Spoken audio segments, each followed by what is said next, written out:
making history tonight as we check off the 600 Supercross race. Steadfast Ryan Dungey maintains a big lead, but can he make history himself with 3 in a row in 2015? The rookies continue to impress this year, with Blake Baggett coming off his first career podium and Cole Seeley getting a podium at Indy last season. Could one of these guys be who's next to step up again? Marvin Muskin has taken over the 250 East, but better believe Justin Vogel and Jeremy Martin will keep chasing his streak and challenge the East Coast Championship.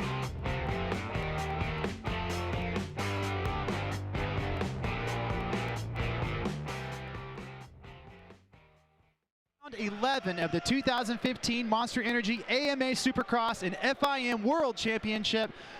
Lucas Oil Stadium is this, the showdown here this weekend. What an amazing place, man. It's going to be an awesome day of racing. Yeah, I think it's really nice. I mean, this is one of the nicest stadiums that we've been to. Look at our spot. We got a bird's eye view of the track. We got the fans around us. I think that's cool. They opened up the doors at 12 o'clock and we just got a flood of fans that came in to watch practice, and I think that's pretty neat. Well, welcome to the show, folks. I'm your host, Andy Boyer. Beside me, as always, is Jim Hollywood Holly, former factory Supercross legend. 600 Supercrosses. Can you believe that? And you've been a part of them, every single one of them, all the way up till tonight. Well, pretty much, I'd like to think. Yeah. I mean, in the older days when Marty Tripes started out the LA Coliseum in '72, I was there as a kid, watching as a spectator, wanting to be a professional rider. I got a chance to achieve my dream, and then I ran a team for Yamaha Japan, and I was there, and then I got into the broadcasting world, and I haven't left. I don't know. I think it's pretty cool that 600 starts for Supercross. I know it's 24 here in Indianapolis. The old stadium it started in 1992 with Jeff Stanton winning that opener there at the RCA Dome. And then in 08, Reed wins the final one in the RCA Dome, and then he comes here in the new Lucas Oil Stadium and he wins here in 09. So I mean, a lot of history. I got a lot of things that I know about racing, and I think it's pretty cool. And it's just ironic that this track here tonight in Indianapolis, I mean, I remember last year when I was here how ruddy it got. Yeah, the ruts are going to be prevalent again this weekend, but last year they were just really gnarly. It really played a factor in the main event. Roczen had a big crash. Some of these guys, that were good at this race last weekend, or last year, we really need to look at tonight to excel again. Well, and you're looking at some of the ruts now. That's coming out of a corner. I mean, you're dragging your foot pegs, you're catching your axle, your shifter, things like that. The mechanics, the graduates of MMI, look at that, 14 lines up on that triple. You got to make sure you pick the one that's not the deepest. Which one do you even pick right there? Well, you know at my memory, if you go over that jump there and you drag your foot pegs and the front end drops down, and then you almost said, hey, I'm not going there the next lap. I'm going to switch over. But I remember Mike Alessi, he's not riding with us, here tonight in Indy, as well as Josh Hill and Arno Tonis. We want to wish them the best. But, Mike Alessi, I thought, he's had a podium here before in Indy, and I thought last year he was going to get second. And, he kind of, Tomac came up, but he kind of broke Tomac, and then he had a crash. Just got caught up in those ruts. I don't think it's going to be quite as ruddy as it was last year, and that's just a tribute to the Feld track crew and such a great job they do on preparing. Even though they had a lot of snow here, it thaws out, the dirt's wet, but they did a great job of getting this track ready. Well, let's go ahead and take a closer look at the track with the Kawasaki track map. Well, you're going to look here and you're going to see that arrow. As soon as that gate drops, you're going to race down into that first turn, and you want to get that whole shot because Supercross Live paying $1,000 to the 250, $1,500 if you cross that white line in that 450 class. Immediately they get into a rhythm section. This right-hander, carry that speed, because if you can triple out of this section and land and do another triple or quad. The green arrow is going to do the quad. We've seen a lot of different guys in that free practice doing a lot of different sections. It's a nice right-hander up and over the 65-foot triple.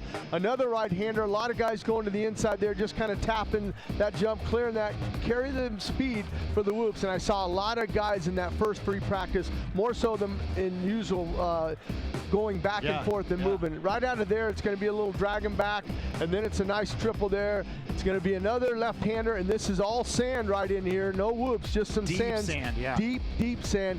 Hit that wall jump back down the straightaway into that right-hander. It's going to be, if you roll that outside, you're just going to do a little bit of a double, and then you're going to come over the Monster Energy finish line. and you're going to land from there, make another left-hander, and then you're back out onto that rhythm lane right after the start there. And that's a lap here at Lucas Oil Stadium. But like I said, I've seen the guys in that free practice already making a lot of lane choices and moving around on this track because they know that this could present itself to have a lot of ruts in that main event. Yeah, a lot of ruts, a lot of places to pass. Not as technical of a track as we've seen in the last couple of weeks. You know, leading up into Daytona, Atlanta's were technical. Daytona was what was Daytona, and then now this track is really, really awesome. I think it's going to have good racing. The whoops are big. The sand pit's going to be super technical. A lot of mistakes there, plus the ruts, like we just said.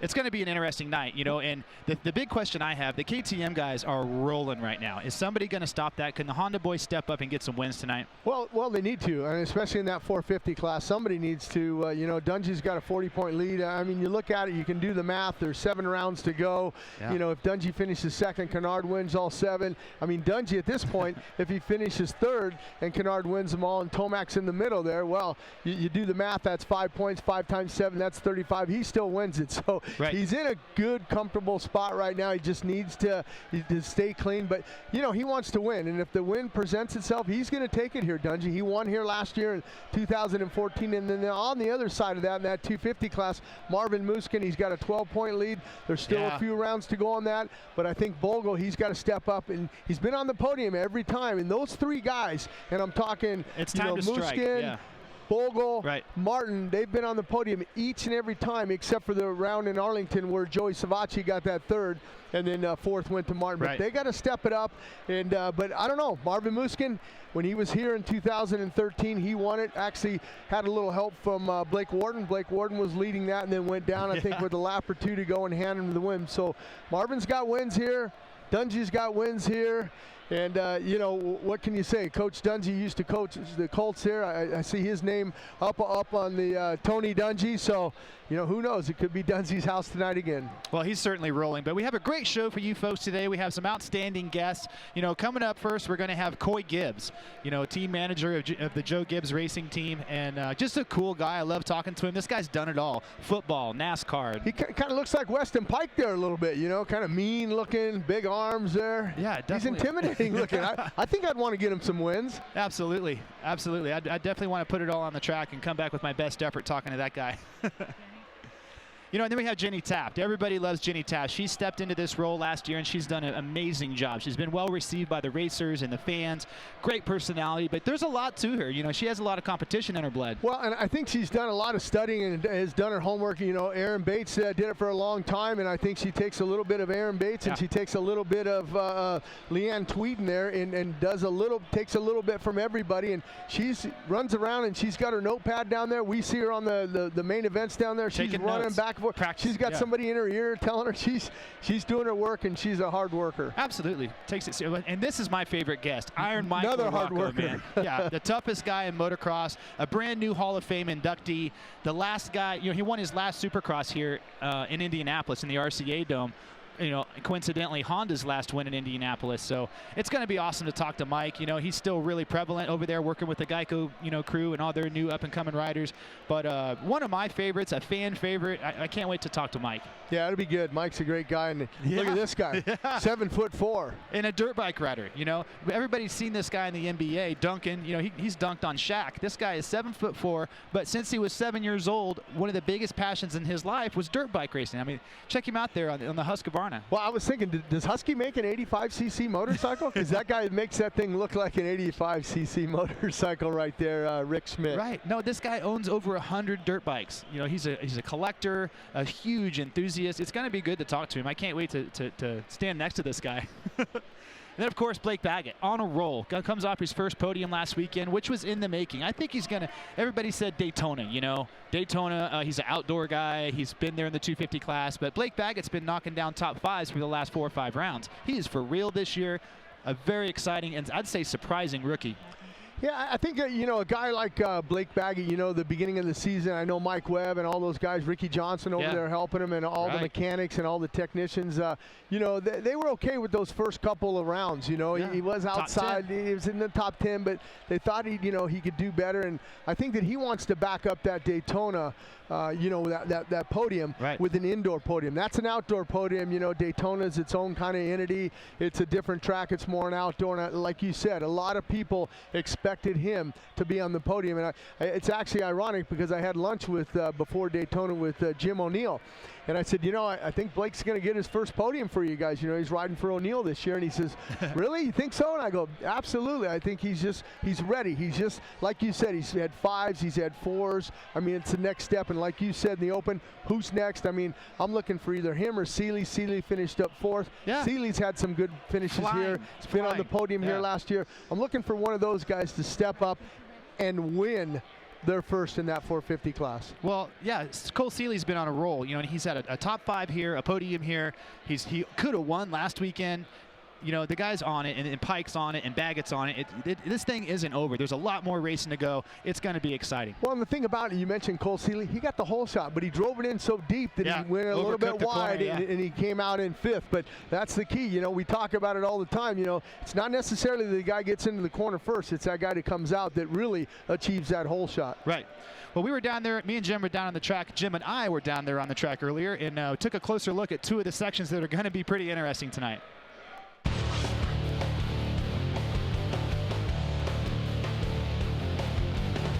Andy Boyer and Jim Hawley down here on the track in Lucas Oil Stadium. Now this is a rhythm lane, man. Tell us about it. Well, you talk about it. I mean, what makes it so difficult, Andy, is, you know, in years past here in Indiana, the ruts, and the ruts could be in the main event, you know, and that could present a problem for them. But I mean, this is one of the longest rhythm lanes we've seen in Supercross. I mean, it's from one end to the other, and the other thing, they're quadding a section in here, which is unbelievable. I mean, I still can't believe they're quadding this section. But, you know, you got the start, you got the left-hander, and immediately you're into another rhythm section, and then that big right-hander and the long rhythm section before you come into the right-hander to do the 65-foot triple.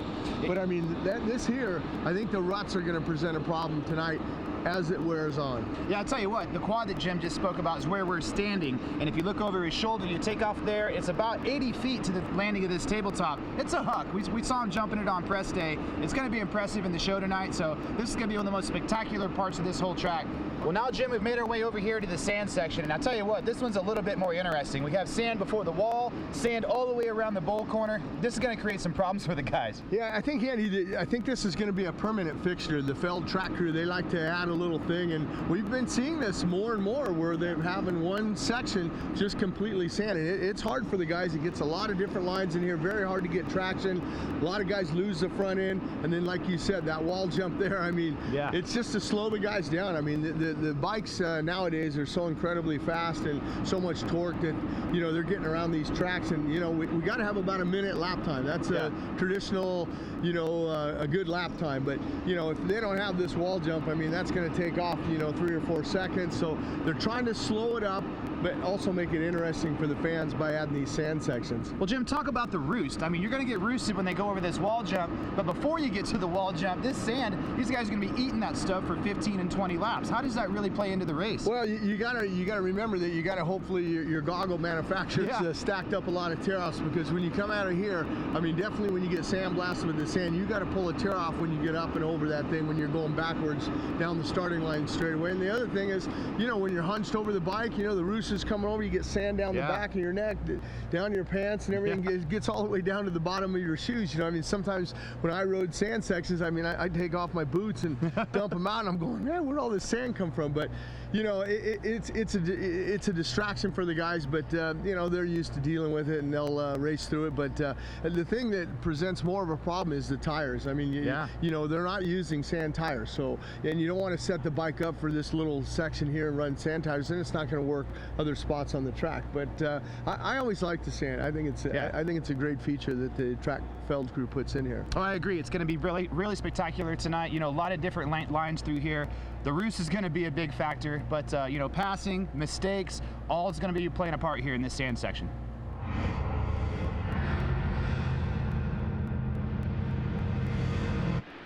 You know, the track's awesome, but I tell you what else is awesome is this stadium. Lucas Oil Stadium here in Indianapolis, the racing capital of the world. I mean, I got goosebumps just talking about this place. We've got thousands of fans in here already. You know, check out these guys, 25 years married. Yeah, it's probably their anniversary, and they're rooting for Marvin Muskin. Yeah. It's nice, a big kiss on the, there we got our kiss cam finally there. So we got that. That was nice that they're here. And our buddy, he's turning 13, Chase, he came by.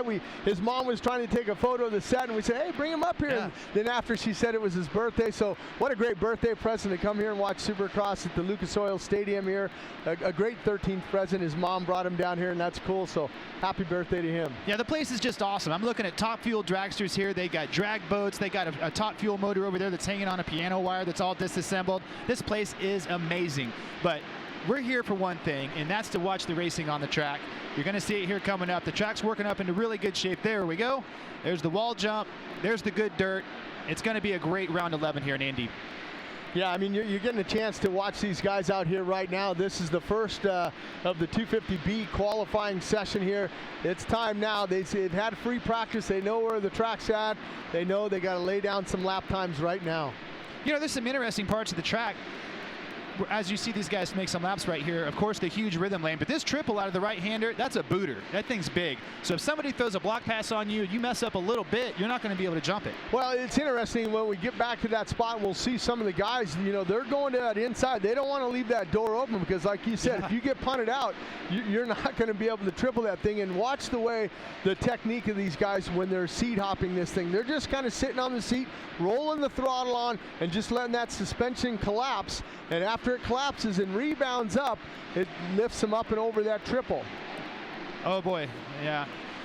There's a scene we're going to see a little bit here tonight. You know, the whoops are big, they're spread out, they're going to get rutted up and stuff. It's going to be tough right there. Yeah, that's our buddy Preston Mull. Having a problem there, number 78. And you see, he's got to be quick because he's on the clock right now, and you got to get that clutch lever organized. Now find neutral, start that thing up, Preston, get back into it. But that's what I was talking about earlier in the show. These guys are moving around already in the whoops. One section's getting rutted, so they're moving around. We saw earlier on the approach to one of the triples, 14 different lines. But you watch all the guys, they're going to that inside lane. They're not leaving the door open. Here's a great view of that whoop section. You can already see the rut starting to develop. Yeah, Jim, last year they were putting their feet out and basically just dog paddling through the whoops, through one huge rut. I don't see that happening this year.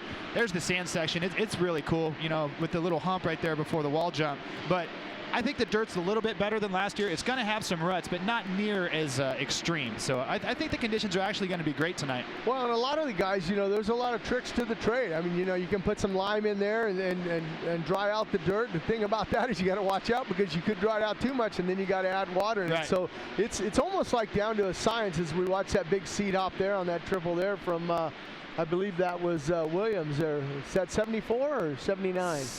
79 right there is Jace Owen. He's right now he's at the top of the leaderboard here in 250 Group B qualifying. You know, not to get too far away from what we're watching right here, but they've been talking about the Hondas working good in these conditions, the ruts, the softer dirt. Eli Tomac, Trey Canard, Cole Seeley. They say they have a setup, and actually Cole told me this morning, he found something with his bike that he is extremely happy with, and he thinks it's going to be perfect for tonight. Well, I know for a fact that he stayed back after that Atlanta before Daytona because of the fact that, you know, Dan Betley, you know, he knows what this track's going to be like. So he knows the last two rounds, they're going to have ruddy tracks. So that's why he had his guys stay back east and train. And I'm glad they found a good setup because, I mean, you know, he got fourth last week, almost won it. Maybe Cole Seeley can get his first in 2015 here at the in Indianapolis. Yeah, there's AJ Catanzaro right there. He's done really well this year. Made some main events on the 450 on the West Coast. Done well and showed some speed over here in the East Coast, doing it on his own. He's a privateer. You know, had some trouble in Atlanta getting his bike stolen, but then they found it and got it back. So he's got a practice bike again. He's out there putting down some good laps. Right now in this practice, he is 8th fastest with a 58.5. But good kid, I like AJ. That's a big relief as a rider, you know. You get your. Whoa! I don't know what happened there. I'm not so sure. Something didn't. Motor. Let's see what happens. He's going to pick it up here. Let's see if he can get it started again, or Yeah, he's going to try to start it, but here we go here. Let's see what happened. He just kind of going up to, there he backed out of it. He was going to try that, and he said, I'm not ready for it yet. And that was nice. He turned around and let the other guys know, but you know, with getting your bike stolen, I remember when I rode Ross Peterson, the great Canadian champion. He had his bike stolen in Seattle one year, and he had him stolen in Houston in another year. They stole from that guy? Yeah, that's dangerous. Yeah, exactly. Well, hey, man, if you want to win, MMI and AMSOIL have teamed up to give you a chance to win a replica of Kevin Windham's Honda CRF 450R Supercross bike. Go to www.winkevinsbike.com for your chance to win. MMI, the official technical institute of Monster Energy Supercross. And DC Shoes. DC is proud to be the official footwear sponsor of Monster Energy Supercross. Defy convention with DC Shoes. You know, we were talking about Catanzaro there. Yeah. You know, finished up 12th, not 12th, 20th last weekend, and now we're looking at Owen there, and he finished up 19th. So I know those guys, hey, it's great to make the main event, but hey, 19th and 20th is okay, but they can do much better than that, and they're going to try back here in Indianapolis. I think so. I've been watching Jace, you know, very, very closely, and he has a lot of speed, a lot of talent, a lot of speed. Might not have the machine that some of the guys in the top 10 have, you know, and there's something to be said for that too. You know, in the main event, when you see a guy finish 19th or 20th, there's a couple different ways that you did that. You know, maybe you just got a bad start and kind of threw in the towel, but, you know, maybe you ran up front for a little bit, had a crash. And, I mean, somebody's got to finish 19th and 20th in the main event. But like you said, there's Preston Bull. He's another guy, main event guy, and somebody that can do some damage in the top 10 with a good start.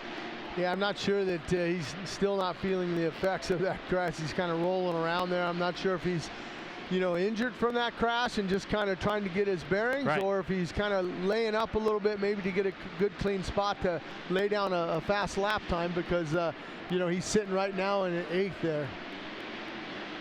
Look at Luke.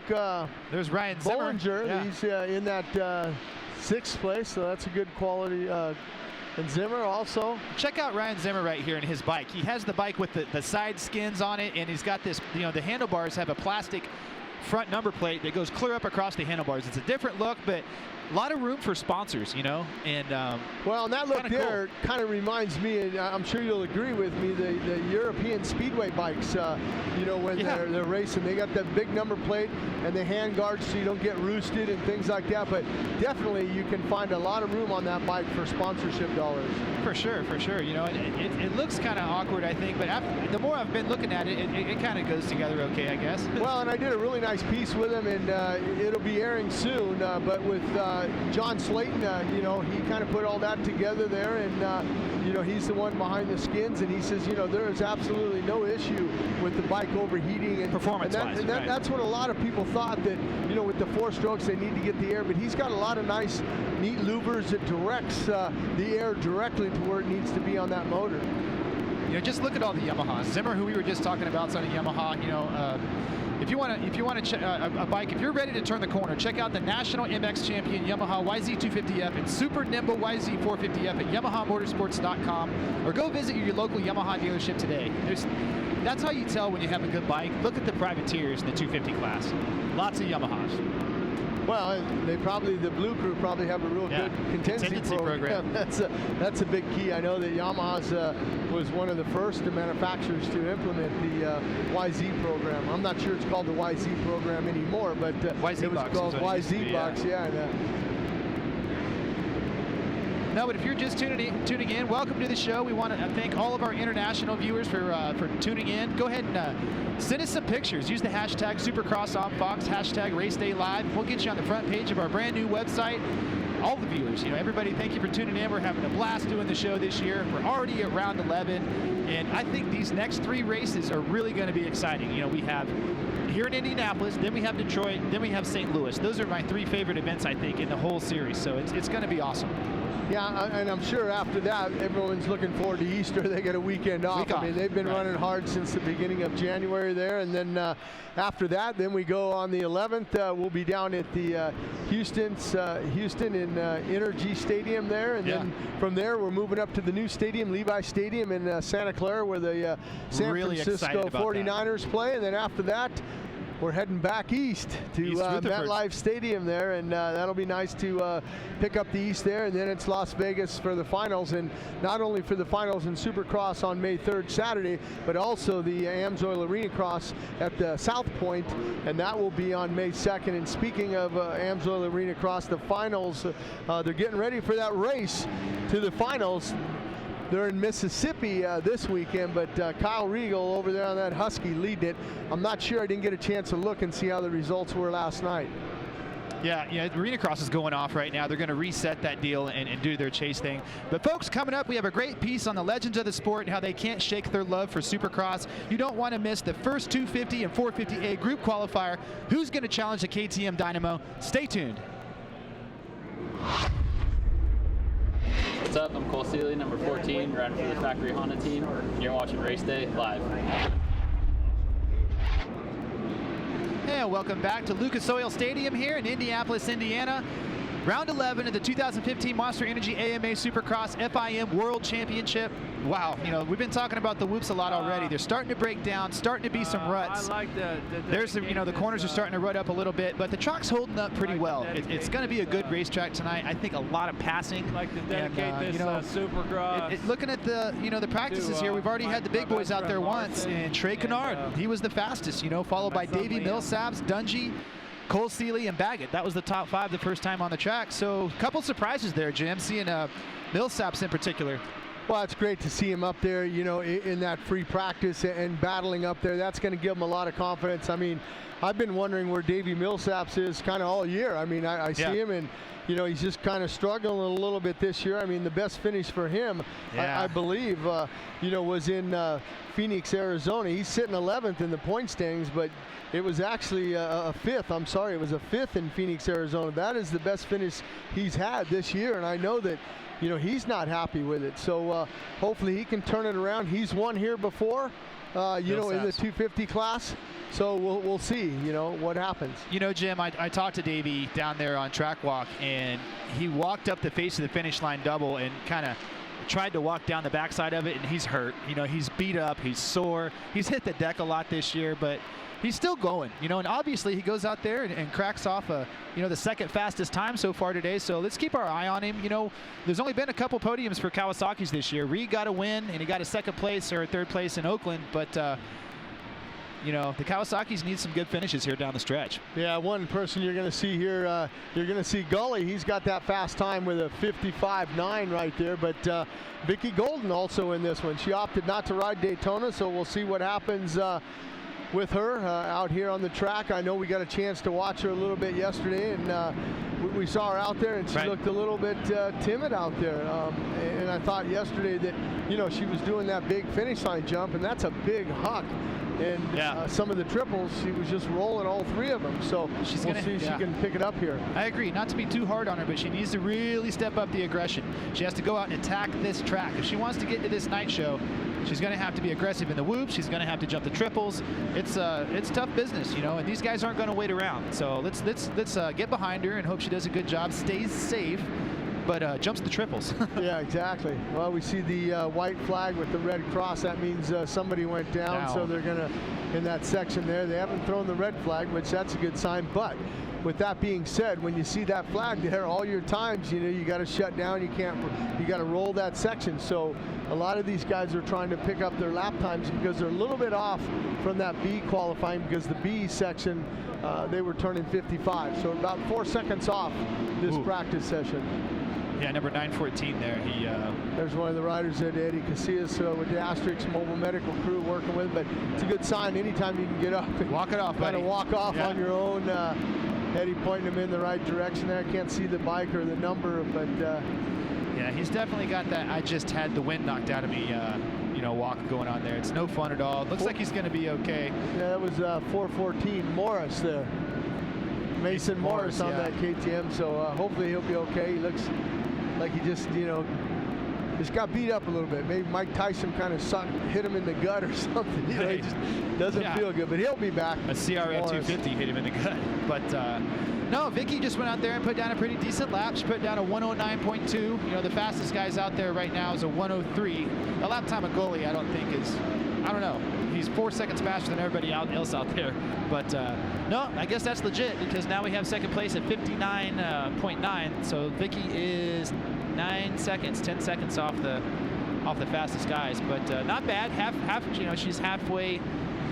She's, you know, has a little bit of room to make up here. But, well, it's you tough. have both Adam and Aaron now at 1 and 2, both brothers up there, and they've got some experience, and that's why they were able to lay down that lap time right away and kind of fooling us a little bit. You're going to see some of the other guys now, you know, starting to get into that 59. That we see the low 102s right there. So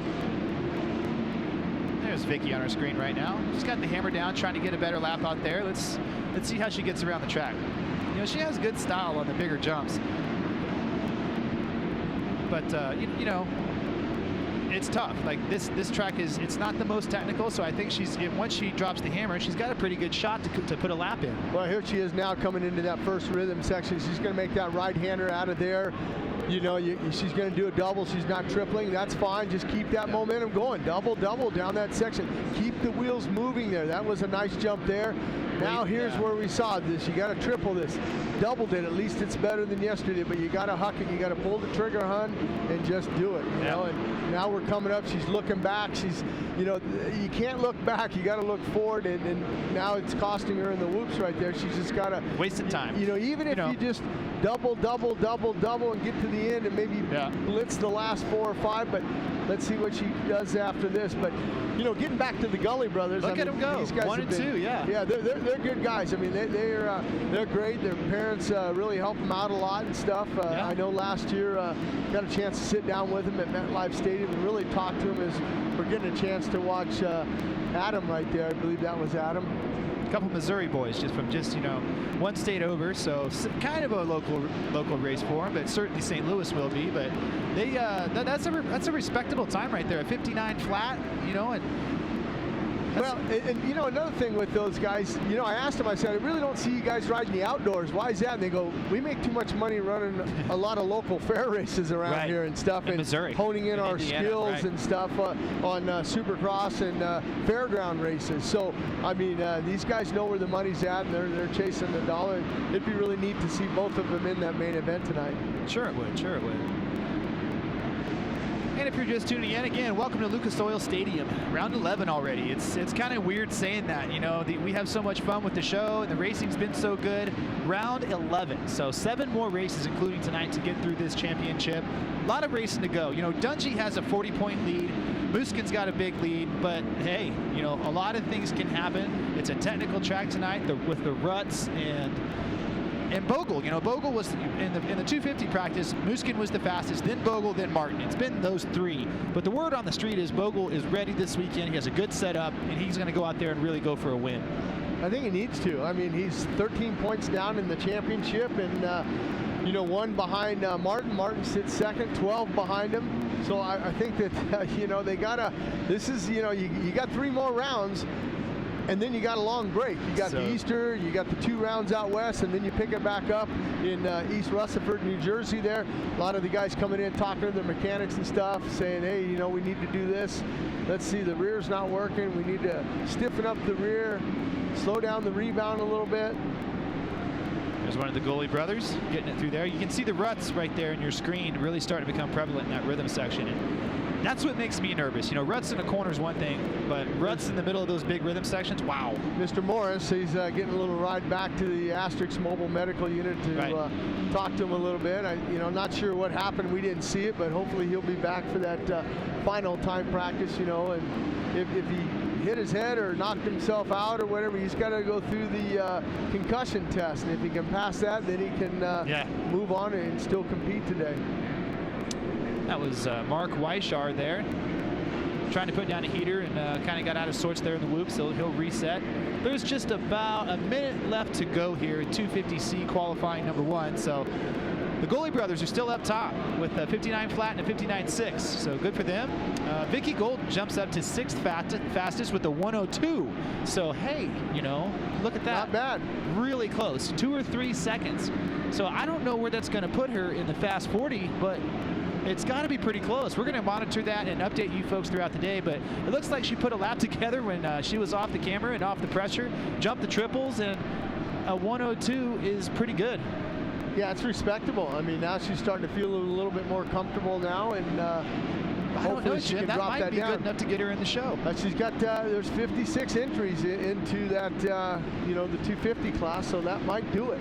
Man, that would be cool to see history made here today. You know, she's been, it's hard to critique her because, you know, everybody's like, well, she's got to go faster. But, hey, I don't want to see her get hurt. I don't want to see any of these guys get hurt. And I don't want to see anybody ride over their head. I think she's kept herself together well and made it through these rounds, made it this far, you know, and been, you know, we talked about her progression maybe being a little slow, but there's what she needed to do. She got aggressive, went after it, and put down a 10, you know. A 102.3. Yeah. We should write that down, and we'll see in the B practice where a 102 stacks up in the B practice. That's exciting. Good for her. So, and good for the Gully brothers. They are 1 and 2 here in 250C qualifying number 1. There they are right there. That's talking pretty to cool. each other, man. Hey, I'm 1, you're 2. 386, 385, same gear. Those guys probably are a good time, you know. They're talking right now. They're pointing over to each. Hey, man, did you do that section? Or no, I didn't get it. Well, over there, you can do that section. I just did it. All right. Yeah. They're real close. They help out each other a lot. Super cool. Always cool to see brothers out there having some good luck. Unlike our buddy Will Hahn and his, you know, Thomas is back, and Thomas is doing pretty well out there in the West, but Will's still on the recovery, you know. He's getting back, getting better, getting more limber. Keeps looking at his dirt bike and wanting to be on it. We know that. You know, him and Justin Brayton, we're going to have back with us here in a few weeks. So, coming down the stretch, there's going to be some exciting things happening that are going to make this championship interesting. Well, we talked about, you know, the 3 guys that weren't here. We left out one of the other guys, the 4th guy, and that's Kenny Roczen. Kenny Roczen. Bummer. You get a chance to look at the board here now with a 59.0 and a 59.6 for both Gully brothers. Nice, respectable times, but.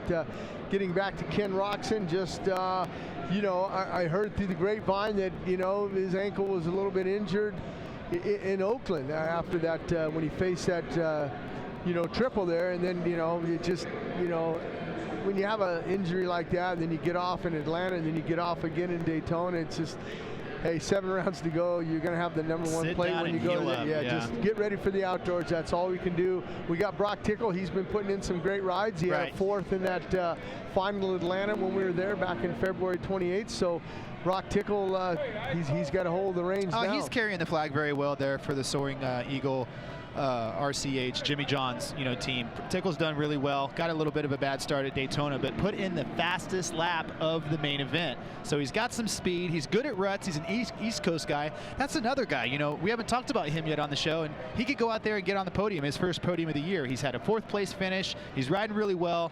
Now he's got a little bit of pressure because he's a lone wolf out there and needs to, you know, represent his team. Well, that kid, you know, you talk about that lone wolf, that can either help you or hurt you. And what I mean by help you is now you have all the resources. They're all on your bike. They're not on Kenny's, and you're kind of the second rider. But then on the flip side, you got the pressure that, hey, now you have everybody, and you've had a 4th. Now you have everybody. It's time to get on that box and time to get a podium for Brock I agree. Tickle. And that's what makes Blake Baggett's effort this year all the more impressive to me, because he's been in that scenario since the get-go. James Stewart isn't racing this year. Blake Baggett's had to carry the flag for Yoshimura Suzuki, carried it very well, climbing up through the point standings. And you have some notes on that.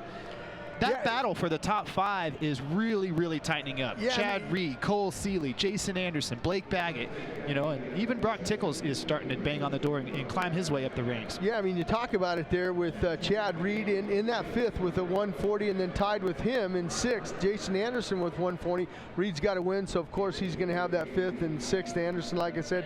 Then you have Seeley at 138. You have Blake Baggett at 135. I mean, these guys are right there, over him. 5th through 8th. It's going to be quite a battle there, and like you said, I was looking at it, I kind of, well, if Reed didn't have that black flag and you give him a 3rd, throw 20 points onto that, he doesn't crash. That's 160, and Tomac's got 159, so he's right in the hunt there again. But he had that black flag, and getting a chance to see some of the guys here. And now we're getting to see the big boys. Number 1 there, Bogle, 45, Vince Freeze. That's it. The 250A group is preparing to come out on the track. Freezy always jumps out there in the beginning, but keep your eye on number 52, Mitchell Oldenburg. He's been showing a lot of speed, had a huge crash at Atlanta in the whoops, and he's kind of been a little banged up from that, but it's been 2 or 3 weeks, should be all healed up. He'll be fast, but, ooh, I think number 25 is, he's going to be fast too. Trying to get a look and see who that is on the KTM out front there. Got 25, that was Marvin. It was Marvin? Yeah. Okay. Yeah. Yeah, he came from the far outside. He says, hey, I don't want to eat no roost. Likable guy there, Marvin is. You know, I like listening to his interviews. The guy's always smiling. You know, pretty dominant here in the 250 East, but it's not over. Bogle and Jeremy Martin are some formidable opponents. They can both win races. They're both super aggressive. But like I said, keep your eye on Oldenburg here, number 52. He's fast. He's going to be in the top 5 in this practice session, I predict. And, you know, 10 minutes to go. Let's see how these 250A guys put together this track here in Indy. And he had a good finish last weekend, Oldenburg, Mitchell, with that 9th place finish there. And you talk about him, and, you know, he's sitting 15th in the points. Not bad. That was his best finish, but he had that mishap at Atlanta, too. He didn't make that main event, so that cost him in the points. Marvin just did it. You know, there's that quad we were talking about on our track walk. He come out in there. I've seen the 450 guys do it, but Marvin, you come out and you go 3 in, then you go 4, and go 4 again, and double out. Well, look at him across the whoops there. I mean, just flawless. I mean, just getting up on top of him there, and look at that. I mean, just he's in control right now. He's got that red background. Puts the tires wherever he wants to put them, and that bike reacts to what his every need. Look at this motorcycle, the way he hugs the inside here. You see how that thing, you know, that's lighter weight working in your favor. Well, and that's just what I was going to say. I talked to Carlos Rivera, the mechanic for Ryan Dungey, MMI graduate. He says, you know, we got to add weight because we're right on that limit. You know, I think we're running 222 right there. And, you know, things happen. You know, but he says, you know what, it's just such a joy to have that motorcycle where you can put it.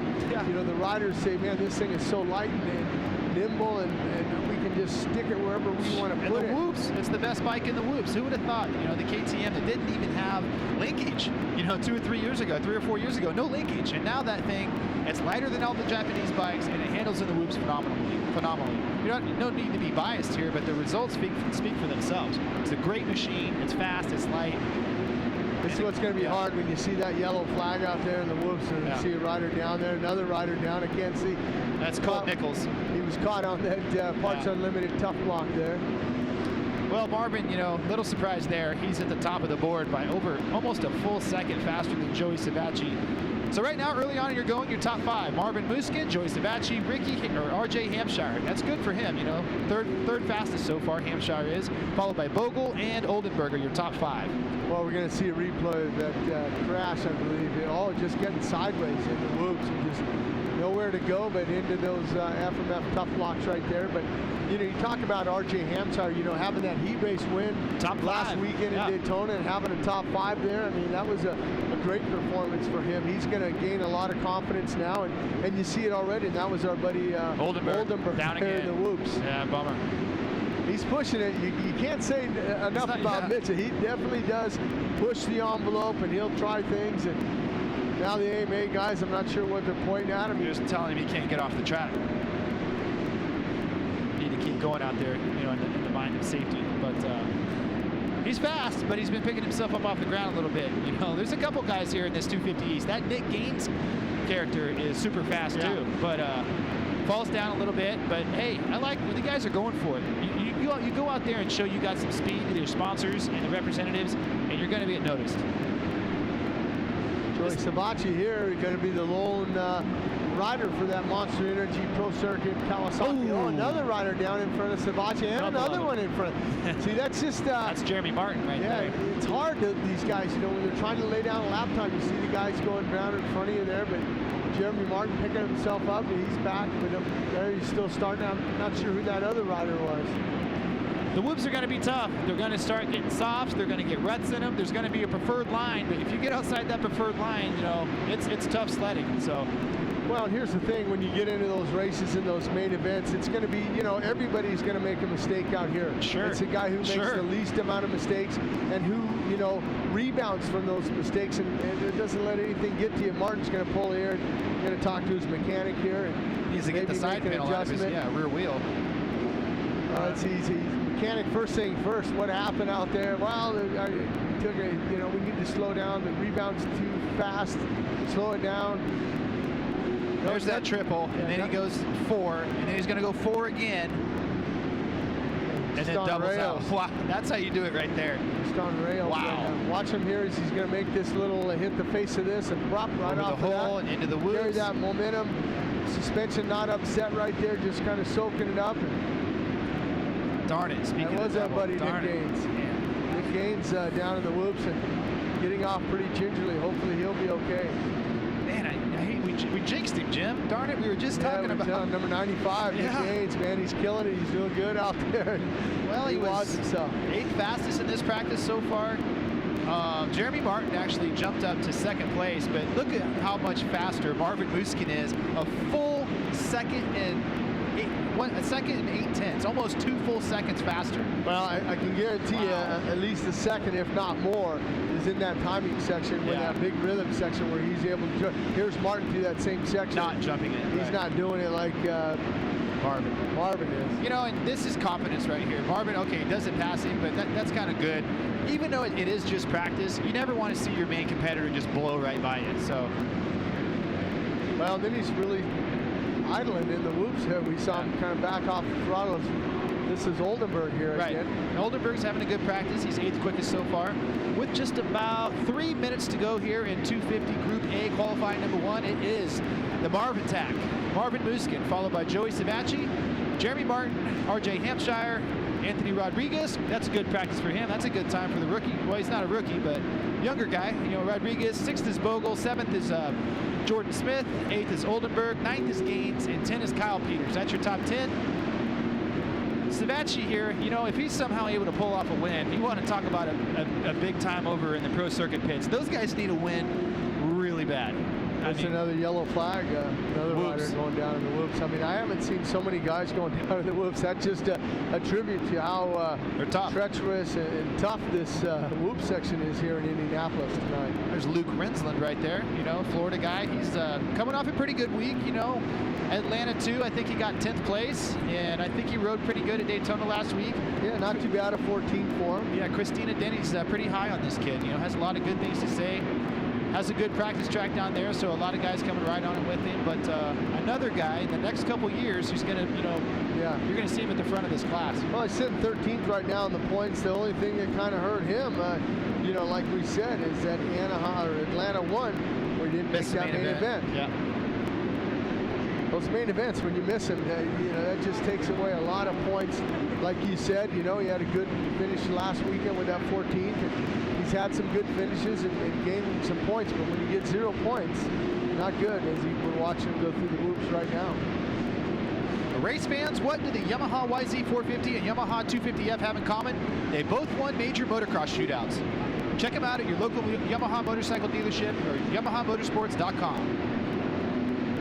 You know, it's interesting when you say those one-liners about Yamaha, what is the 250 for? Yeah. I always think about the number plates. Same thing. The same number plates again, you know, which I always like that because, you know, sometimes in years past, you know, they've had different number plates. I'm going, wait a minute, man. You know, I just bent that one up. I got a 250 in the garage, but I can't take that one. But now I can interchange the number plates. A lot of the parts work for both bikes now, and a lot of the manufacturers are going to that. And I think that's very, very smart on their part, you know, as far as, you know, helping these guys out.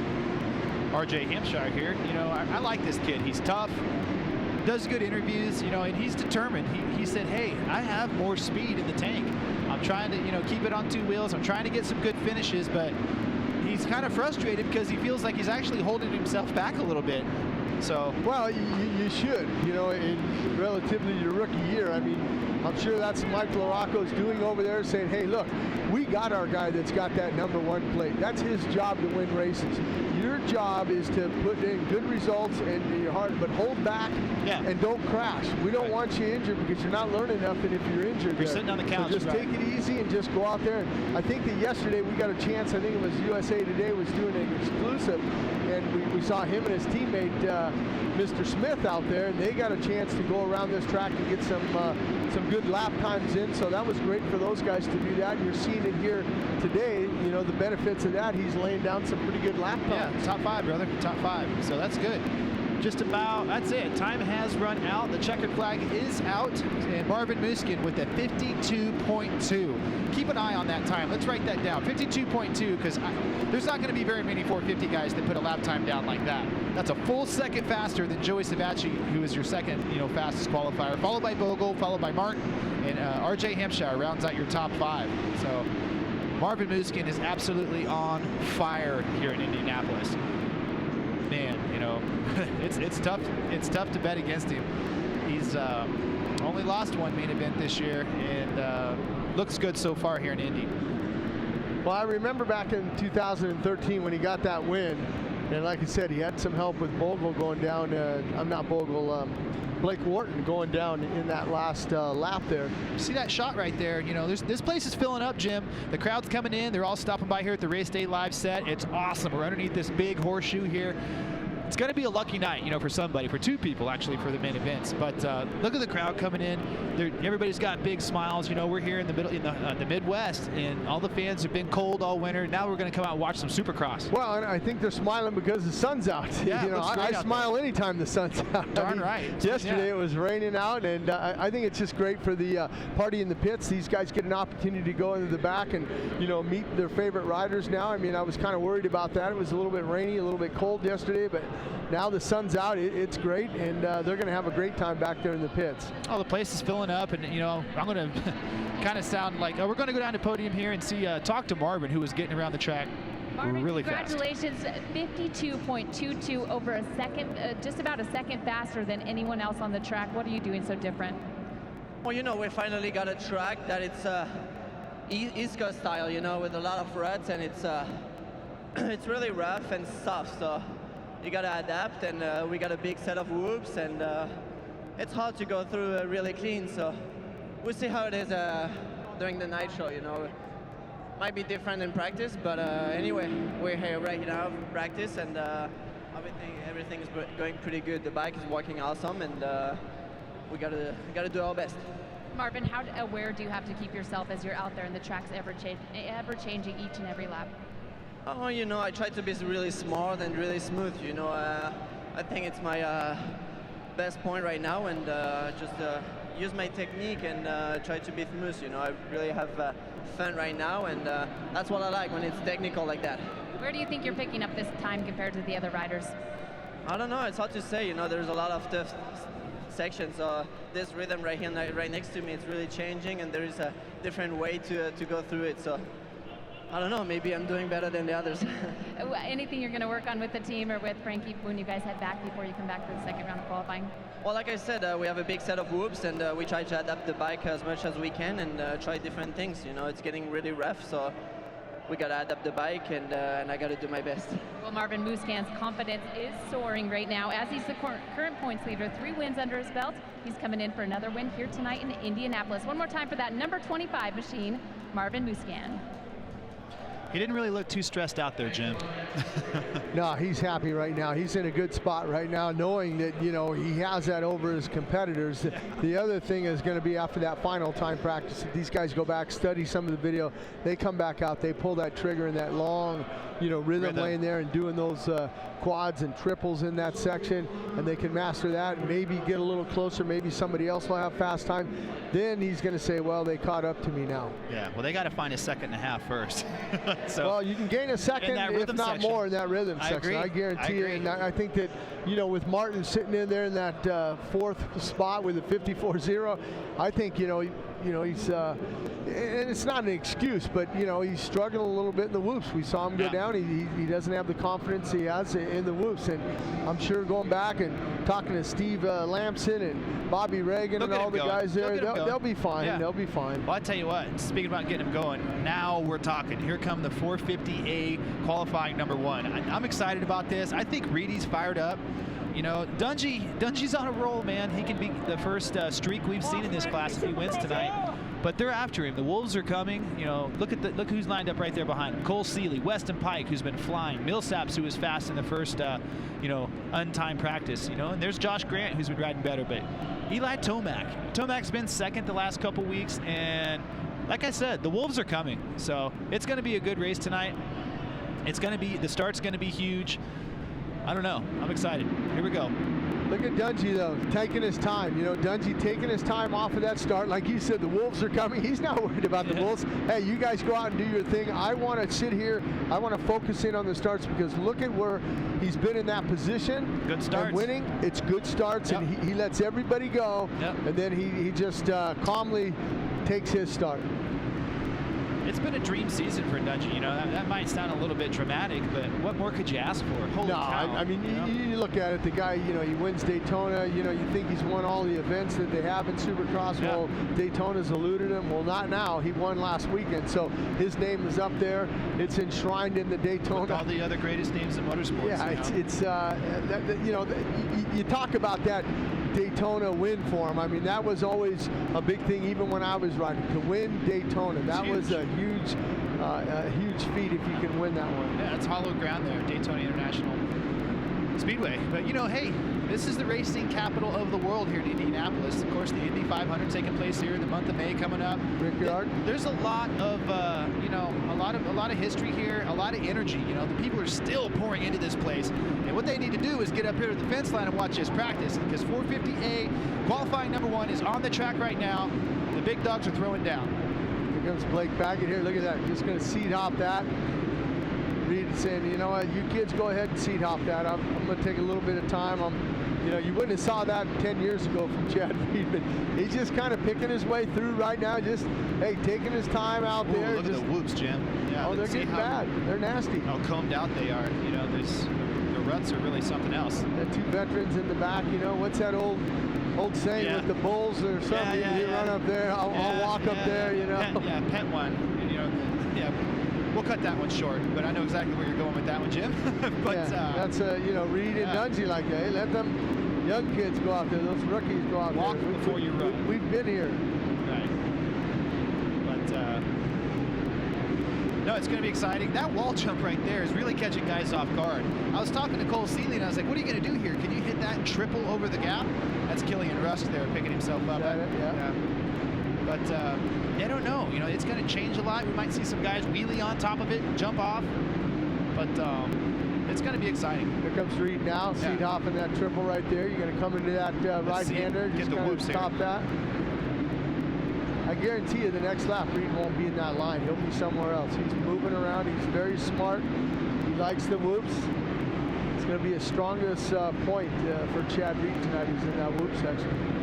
I agree. Yeah, anytime there's a tough, big, long whoop section, Chad Reed really shines. Man, we got yellow flags everywhere. He's down now. Yeah, like I said, it's the ruts. I mean, a lot of guys having problems. See Dungey just ahead of Reed there in your screen. Here's the jump I was talking about. You can see how in the middle it was getting a little bit more chewed out, but none of those guys have done that rhythm yet through there. Not that we've seen on camera yet, but let's check out Anderson here in the whoops. Anderson's streak of top 10s is still alive. He's finished in the top 10 for 10 rounds, Jim, as a rookie. Now that's impressive. He wants more. We know he wants more. Well, and we know he has more. I mean, he got that second right behind Kenny Roczen at the opener in Anaheim, and he hasn't been back on the podium. I would have thought, you know, after those first couple rounds, I would have thought, man, he's going to have a couple more podiums by now, but has not happened yet. But he's maintaining that streak and staying in that top 10 on those finishes, and that's huge. Oh, well, just as we're talking about it. Yeah, there you go. We need to. Anytime you see a rider shake his head like that, it's not. Yeah. Here we're going to see a replay. Him and Baggett coming up there and goes into that corner. And, oh man! Hey. Oh, they came together. I don't know what the deal was there, but that was intentional. And that was he meant to do that. So it's just practice. Yeah. Well, he squared him up and punted him right there. Oh yeah. Well, I'm not sure what the precursor was for that. We'll have to ask him. Well, you saw it here on Race Day Live, folks, right there. Saw it live. A little bit of fireworks here in the 450 qualifying number 8. Blake Baggett and Jason Anderson getting together. You know, the best thing you can do as a rider if that happens is stay away from the guy. He goes out front, off the start, you start in the back. Just stay away from that guy, because it just let it go. I know it's hard to do. I don't know, Jim. I didn't let it go many of my days. Yeah, right. You wouldn't let it go. Let it go. But I'm older now. I'm almost 55. I'm maturing as I get older. Just let it go. Don't worry about it. Let it go. What if you were Jason Anderson's age? What would you be doing then? Oh, you ain't letting it go. I'm looking for number 4. Yeah, well, the other thing is, let's watch it again here. Yeah. He squares him up.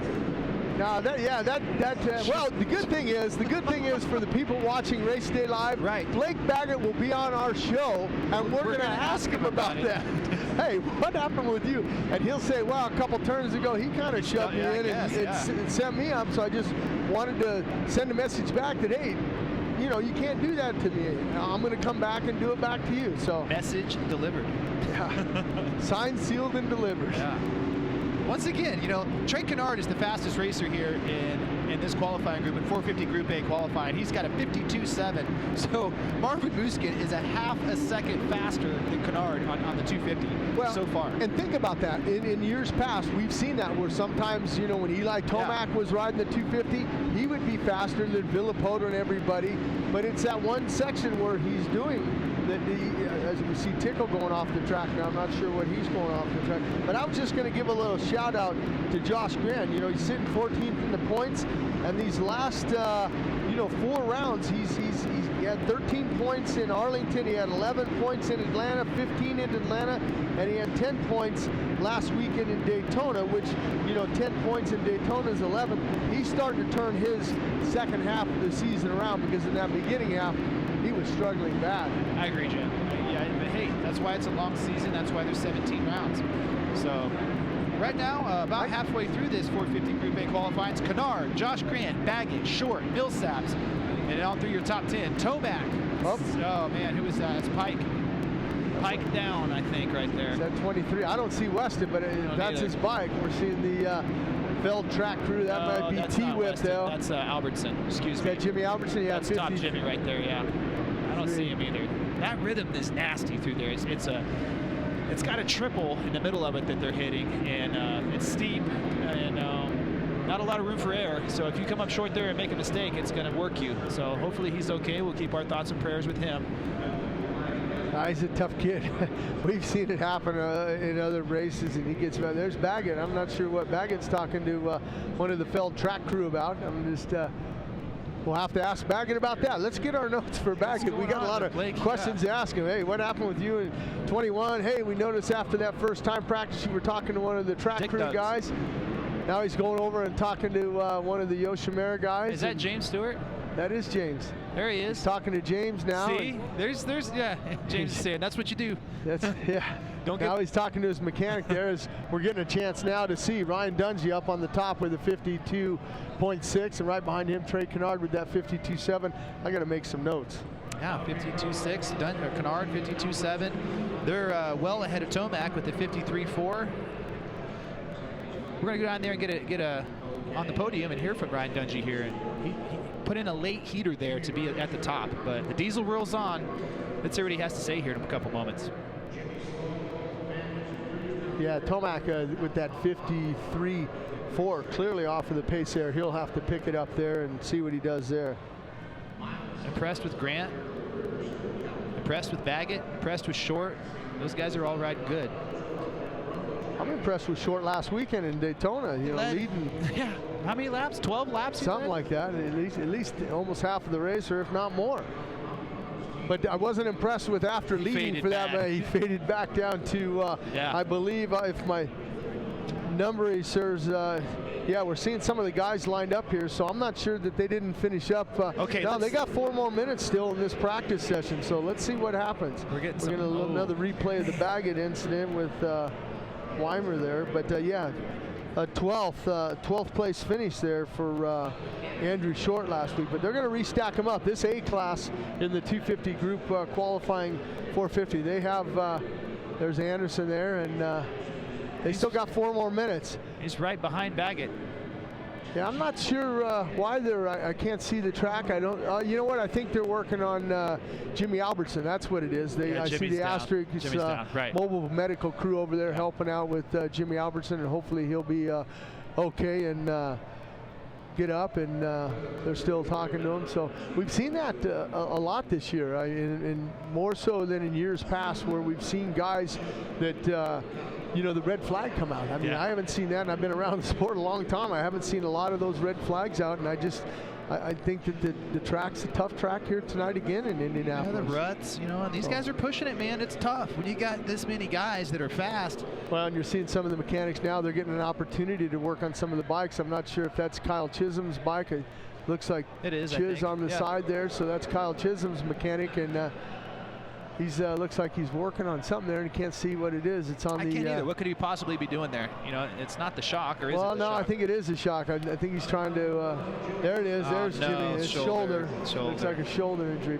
He tried to pop it back in. This looks like Adam Cianciarillo. Yeah. He had Dr. John Bogner down there trying to pull that thing back in there, but they're going to restack him up there. And I hope our camera guy keeps an eye on 4 and 21, because like you said, he's lined up right behind it. Keep your eye on those two, because again, Jim, we don't know what happened to make Blake do that, but it was something, because you don't just go out there square guy up. I don't think Blake did it, you know, just to do it, just to be ornery. I think that he was provoked somehow. Yeah, something happened. So let's see what happens. But that's probably the best takeout I've seen all year, right there.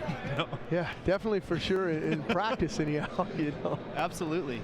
Lots of action so far here, man. We're off to a good start. See John Gallagher down there with the FIM talking to one of the guys there. He was talking to Baggett. He was talking to Blake Baggett. So I'm not sure that, you know, they get an opportunity to restack these guys up. And he's saying, hey, you know, 21's behind you. I saw that incident. Just to let you, and I'm going to talk to him. I'm sure I've known John long enough.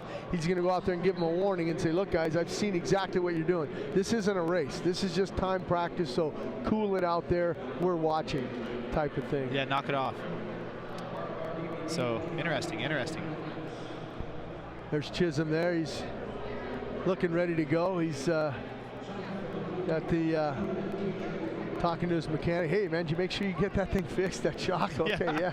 So how do you work on it? Well, I think the thing about it, Andy, is... There we go, getting it fired back up. What was happening on the shock is he's right there, the shock's hot, the pipe's hot. He was probably gingerly, didn't want to burn his hands there. As we see Tickle jump out there, he says, all right, let's get going here, guys. 4 more minutes to go, 3:56 now. The ruts are really starting to become a factor. You said they were last night, and I thought the dirt looked a little different this year. Perhaps might have been more hard-packed, but definitely going to be one of the headlines, the ruts. But in your defense, last night when we were watching, you got to remember that there was only a couple guys on that track, and you could just see it. It's starting to develop. I mean, we're not even halfway through qualifying practice session right now. That's going to be exciting. Again, Fox Sports 2 tonight, ladies and gentlemen. Fox Sports 2. Make sure and tune in. You know, it's going to be a good show tonight. I just got a feeling that we're going to see some action tonight, some crazy stuff. You know, we've already seen some crazy stuff in practice, but it's good. I think round 11 is going to make its mark on this series and be one that we remember. Both classes tonight. Marvin's going so fast in the 250 class, but here in the 450 class, there's a lot of stories, man. You know, there's right there in the middle of the pack. We got guys that are charging. Weston Pike, Blake Baggett, Cole Seeley, Andrew Short, Brock Tickle, Josh Grant, this guy. You know, it's nasty. You know, we probably got 3 or 4 guys that are going to stand out: Dungey, Canard, Tomac. But from there, after that, it's on. Yeah, and I got a chance, you know, earlier on the track walk to talk to Weston Pike, you know, off camera, and I asked him, you know, hey, what did you learn in Atlanta when you were leading it? And you know, you've been up there, and he says, man, I learned how to just not to tighten up. You know, he just kind of flew up and just tighten up. I asked him how the knee was doing. He says, yeah, the knee's getting better. And he just said, you know, I can't wait till we get that break in April. You know, his foot's still bothering him a little bit. And he's not able to train like he would like. It's broken, you know, broken foot and MCL. Who needs it? Weston Pike still goes out there and leads laps. But that pace at the front, there's Baggett. Yeah, he's definitely getting a talking to by Gallagher. So yeah, now see, I'm not, you know, hopefully, you know, like I said, he's going to be on the show, but wow,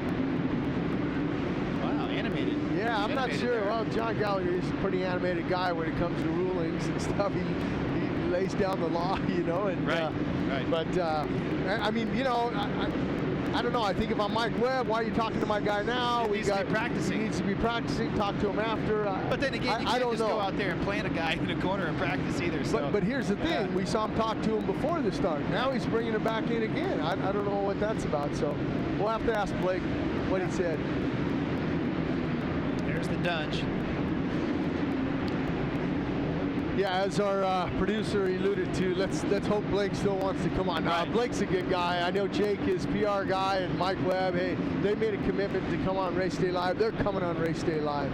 I tell you who's made a commitment to come on, not to cut you off there, but who's made a commitment to come on Race Day Live are the fans. Look at the fans coming into this building. We're going to have 50,000 people here tonight. You know, I've never seen this many people here for practice so far this early in the day. Everybody's looking good. The sun's out. Got some good-looking fans here. You know, got some people hanging around the set.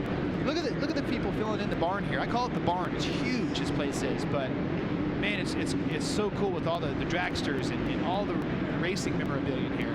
So it's just getting pumped up. Well, I think they think like you. I think they think that something's brewing today. Yeah. We kind of feel it.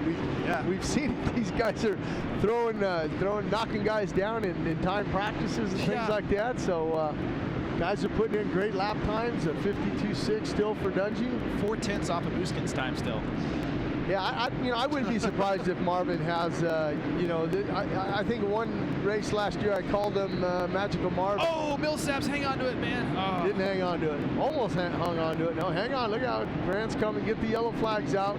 That could have been worse. He almost had it saved. No worse for the wear there. He'll keep going. But a little bit Buck Rogers, sideways guy there. So. Well, I got to go back to 05 when Davey Millsaps got his first win of his career in this stadium. So it's always a good feeling when you come back to the place where you got your first win of your professional career. There's the Dungey, fastest in practice. Go figure. You know, it's just he's having a remarkable season. You know, the Who's Next hashtag. I don't think he really got a lot of hype coming into the first round. You know, not a lot of guys were saying, "Look out for Dungey," you know, and then he comes out, gets a quiet 4th place, and then boom, he puts the hammer down. Hasn't finished off the podium yet. Is the only 4-time winner of the series, coming off a win at Daytona. He's our fastest qualifier here in qualifying number 1. It's Ryan Dungey's world right now. So. Well, look at Tomac just jumped up there that last lap with a 51.9. 51.9 for him, so good for him. Fastest lap of the day there by Tomac in the late going. There's your top 5. Tomac, Dungey, Canard, Millsaps still fast again in this. So that's good. And then Seeley. So exciting stuff. It's good to see some different guys in the top 5. We're going to go down there and get a word from Tomac if he makes his way over to Lurch. But there's live timing and scoring. You can see the whole top 10 there. Little surprising seeing Reedy in 11th, but can't really make much big deal about that. No, I mean, it's just, it's a qualifying session here. It's no big deal. A little break in between there. Got going at it, and last lap, you're able to get it done. Congratulations. Yeah, that little break helped us make a few little clicks, few little changes. I liked it more, and just waited for a smooth lap there. You know, it almost takes a whole practice to figure out a track that is this ruddy, you know, because try some insides, try some outsides, and at the end you finally get it out there. You know, I saw a lot of highlight videos from last week at Daytona, wheeling all through the whoops. Anything possible like that here? I don't think anything quite as spectacular as that, but that's just a race that's super unique and super fun, and but now we're back here inside the dome, so yeah, I'm ready to go. You know, getting later in the season, round 11 here, is the pressure starting to mount as a rider to try to get those last points before we head into Vegas May 2nd? Yeah, I mean, as a rider, I want to do the best as I can, and I really want to go out there and get another win because I'm stuck with 1 win right now this season. So off to a good start here. Ladies and gentlemen, let's give it up for the number 3, a Geico Honda of Eli Tomac. And welcome back to Lucas Oil Stadium here in Indianapolis. Round 11 of 2015 Monster Energy AMA Supercross. There is Alex Nagy out there on the track. So he's been one of the fastest guys in the C class, and then they bumped him up to the 450B, and he gets around the track quite well, actually. Yeah, he's going good, Nagy there. He's and Pipes also. I mean, Dustin Pipes, Cook there. Now the guy, 211, Tapia, that's the guy. I actually went up to him today in the track walk and said, "Man, what's going on? This is round 11. You've only made 1 main event, Anaheim." the first round, I haven't seen you in that main event. I've been struggling a little bit, you know. So look for him to be tough here tonight. Alex Ray, I got a chance to talk to Alex Ray. Remember, he almost made it in, got his first main event in Atlanta, and he's trying hard. So we'll see what happens tonight if he can. Number 314, Alex Ray, can get that bike into the main event. So far, Wennerstrom's your fastest guy here in 450B qualifying number 1, followed by Tapia, we just mentioned. Then Nagy, and yeah, it's just tough. There's a lot of fast guys. Adam Intignap hasn't been in the main events. You know, Top Jimmy's had trouble getting in the main events. It's just well, he's gonna have hard time tonight too with that shoulder. I don't know if they popped it back in. I don't know if it's a good idea to go back out there and you know, race or not. I'm not sure.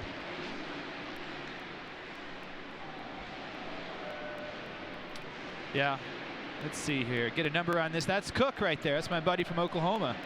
Got to talk to his parents in the hotel. And there's number 501. That's our fastest guy so far in 450B qualifying number 1, Wennerstrom.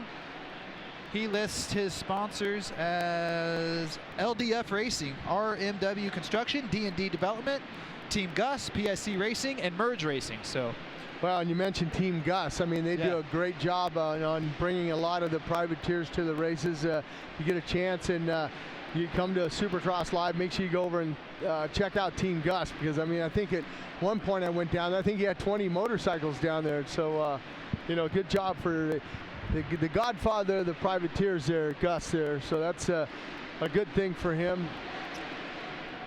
You're going to look now at Tevin Tapia. He's set a 1 minute, so that's good for him, you know, to get back in there and start putting in some good lap times. And it all starts with a good qualifying. You got 6 more minutes still left in this practice, so we'll see what happens. Got to get a good gate pick. You know, that's what, when it's tough to get in the main event, it all boils down to the little things. Qualifying good, getting a good gate pick. And if you're not going to make it out of your heat race, finish as high as you can so you get a good gate pick for that semi, man. Yeah, I mean, they take the top 4 directly into the main event. You want to be, you know, 5th, 6th, you know, 7th. You don't want to be in that 12th, and you're going to get a bad gate pick, and then they're only going to take 5 out of that semi. And, you know, for sure, if you're in that, if you're in the, you know, last chance race, well, and you didn't qualify out of the semi, you want to be 6th or 7th. You want that good gate pick. You don't want the last gate pick. You can't have that in the last chance. It's just every lap of every qualifier, every heat race, you got to give it your best shot to give yourself the best opportunity. Yeah, and you're seeing it. You're getting a chance to watch some of the guys and stuff that are you know, coming out right now, and they got to deal with the track that's already kind of ruddy. You know, I mean, it's, let's face it. I mean, I'd want to go out there in the earlier times, you know, and me too. you know, get out there and lay down some. I wouldn't want to be out here right now when it's ruddy like this. It's nasty. Getting through the whoops. Let's watch Tapia send it through the whoops right here and see how well he does. He's kind of a shorter guy, a lot like Alex or Jeremy Martin, but here he goes. Yeah, very timid getting into him. And well, you could just see he was on the brakes. Yeah. I mean, he didn't carry any speed going into the whoops. No, he didn't. He did not. Not that I would either. But when you're looking down a set of whoops that are that big with ruts all the way through them, clear across the track, there is no good line, you know? It's nasty. So, like, you know, self-preservation is a pretty big factor out there. But Tapia's riding good. He's got a minute flat lap time. Pipes jumps up to the top there with a 58.9. That's good to see the rider out of Fresno, California, Dustin Pipes there. Right. You know, he was fast yesterday. He got to ride press day, and I was watching him, number 181. There's Wennerstrom there at 501, but more about Pipes. Let's give his sponsors some love. He lists TPJ.com, Fly Racing, Carl Nelson Insurance, Race Tech, Yoshimura, X-Brand Goggles, and yeah, so good to see him out there. That's a pretty respectable lap time, a 58.9, so who knows? Might see some new names and faces in the main events tonight, Jim. I'm going to have to ask him about that Carl Nelson. I remember a guy that we used to race against up there, and John Nelson. I'm not sure if that might not be someone related to John Nelson, because I knew he was in the insurance business, and it's good to see these guys getting some outside sponsorship dollars. Always good. Always good. And folks, AMSOIL synthetic dirt bike oil delivers maximum horsepower, bulletproof clutch protection for the confidence you need to get on it, get after it, and stay out front. AMSOIL, out front performance. Visit amsoil.com/dirtbike to learn more. And DC Shoes is proud to be the official footwear sponsor of Monster Energy AMA Supercross. Defy convention with DC Shoes. I want to thank all of our sponsors for making Race Day Live happen. Once again, we're into the, the middle part of the season here, and it's been just a blast doing this show for you guys. It's a first for me. It's been a pleasure to work next to you, Jim, and try to improve for you fans every week, be smooth here. But, the best thing I want to do is just tell you how much fun this is, how good it is to be at the Supercross races. We're blessed here. Me and you are the biggest fans in the world, you and I. But it's been fun, Jim. Absolutely. I mean, we're just big fans, and we're lucky enough to be here each and every weekend. I think it's pretty cool that we get a chance to watch a lot of the riders. As watching Tevin Tapia now, and let's see if he enters into the whoops a little bit more aggressive. Not quite. See, he's dropping that front end. You can't drop that front end. It's just, we're seeing down the line there. I see the man from Sweden, Robert Lind, in that 17th spot on the Suzuki there with a 105. So he's clearly got to pick it up. I would have thought, with it being a little bit more ruddier and things like that, I would have thought Robert Lind, he's used to a little bit of the softer soils over in Sweden and things like that. But the track is really breaking down. Okay, let's go back and say that Tomac ran a 51.9, so these guys are 7 seconds off of Tomac in one lap. That's a lot. But the track's breaking down. We're going to get the Feld track crew out there and work on it here in a little bit. They're going to dress up the corners, dress up the whoops, and I think once they do that 2 or 3 more times, this might be as bad as the track gets all day long, Jim. Do you agree? Yeah, I'm not sure. I mean, it's hard to say. I mean, those main events, I mean, a lot of these guys are, practice and they're qualifying and things like that. They're not on the gas the whole time. They might put in a heater, then they're kind of putting around. Then when it comes time and it's race time and that gate drop, everybody's putting in fast lap times, so the course is going to get worked up. But here's the other thing too, is that they're not getting an opportunity in between. Maybe intermission, they might do a little bit of track maintenance before that main event comes up. So, I think it could get worse out there. I mean, I really do. I just think that it just naturally, it's a soft, soil here. And the Dirtworks guys and the Feld track crew, they're doing everything in their powers to make this the best track possible for not only the riders but for the fans, so they have good racing. Because like you alluded to earlier in the broadcast, that main event was just survival of the fittest last year, and you had their feet out. I mean, it looked like it was a trials course out there. There's no loops. I think at one point, I think the lap times dropped like 5 or 6 seconds from the qualifying, because that's how bad the track deteriorated. So they don't want that to happen again this year. So you're saying it's going to get worse? That's what you're telling me. I think so. I think so. Yeah. It's getting better though for Dustin Pipes with that 58.6 and a 58.9 now. You see Harrison there with a 59.5. Winterstorm, we saw him earlier. He's got a 59.7. He was up there leading it. So these guys are getting faster each and every lap. Then you're going to see, 4 or 5 guys 1 minute. Then you got a 101. Then you got some 102s, 103s, 5s, and then 7 and a 109 there for Trevor Ezel. Good to see him back on that KTM. I know he's from Kentucky and had a wrist injury. He was out west, and good to see Trevor Ezel back with us. But clearly with that wrist injury, not having an opportunity to practice, like he would. But good to see Mr. Ezel back here. Yeah, it's pretty close. You can throw a blanket over these guys from about 3rd place to 13th. They're separated by a second. So that just goes to show that they're all riding hard, and they're giving it everything they got. The track's just tough. Well, and it's over now for these guys. They're kind of rolling around out there now, and they're just they'll have another opportunity here and get a little bit of time to rest and get their thoughts together before they go back out. And we got a lot of cool things coming up. Tomorrow we're going to have the Behind the Dream episode 4. So Trey Canard and his story is one of the most inspiring and remarkable things that have happened in our sport in a long time. So it's going to be great to see what they do and put together with that. I think every one of those episodes has gotten better, so I can't wait to see that show. So go ahead and tune into that tomorrow. It's going to be outstanding. I call him Ice Trey. He's a cool cat. So, well, and not only him, but they're going to get a chance to go and talk to Cole Seeley and everything and see what he's been dealing with as his rookie season in this 450. And also, they're getting a chance to see a lot of the NASCAR guys and Jimmy Johnson, your brother, Danica Patrick, all those guys, a lot of them, Kevin Harvick, were Jeff in Gordon, Tony Atlanta, Stewart, Jeff Gordon. Richard Petty. I got a picture with the King. Me and Mike Webb, we were down there and we saw Jake with this. I go, Max, there's the King. Let's go over and get a photo. And I almost had to drag him over, but he was a really nice guy. It was really neat to meet Richard Petty. I remember when I said, I saw him, I said, I've been a big fan ever since, I had a national number that was 43 at one year, and, STP and everything. I remember all those, those were the good old days of NASCAR racing where you go ram into the guys and you go out and have a beer with the guys. But now it's fight in the pits and stuff. So, no, my dad told me there's only 3 kings: Elvis, Richard Petty, and Steve Kinzer. Steve Kinzer obviously being the sprint car legend, but nobody's as cool as... One other guy, King, I got to throw him in, King Kenny Roberts. Okay. I mean, Kenny Roberts for the side. You got the King for the singing and the King for the 4 wheels and the midgets but the 2-wheel King got to be Kenny Roberts. Agreed. He's a bad dude. But we were down on the track earlier to talk to some other bad dudes and get some interviews from them to talk about the racing coming up tonight. Here they are.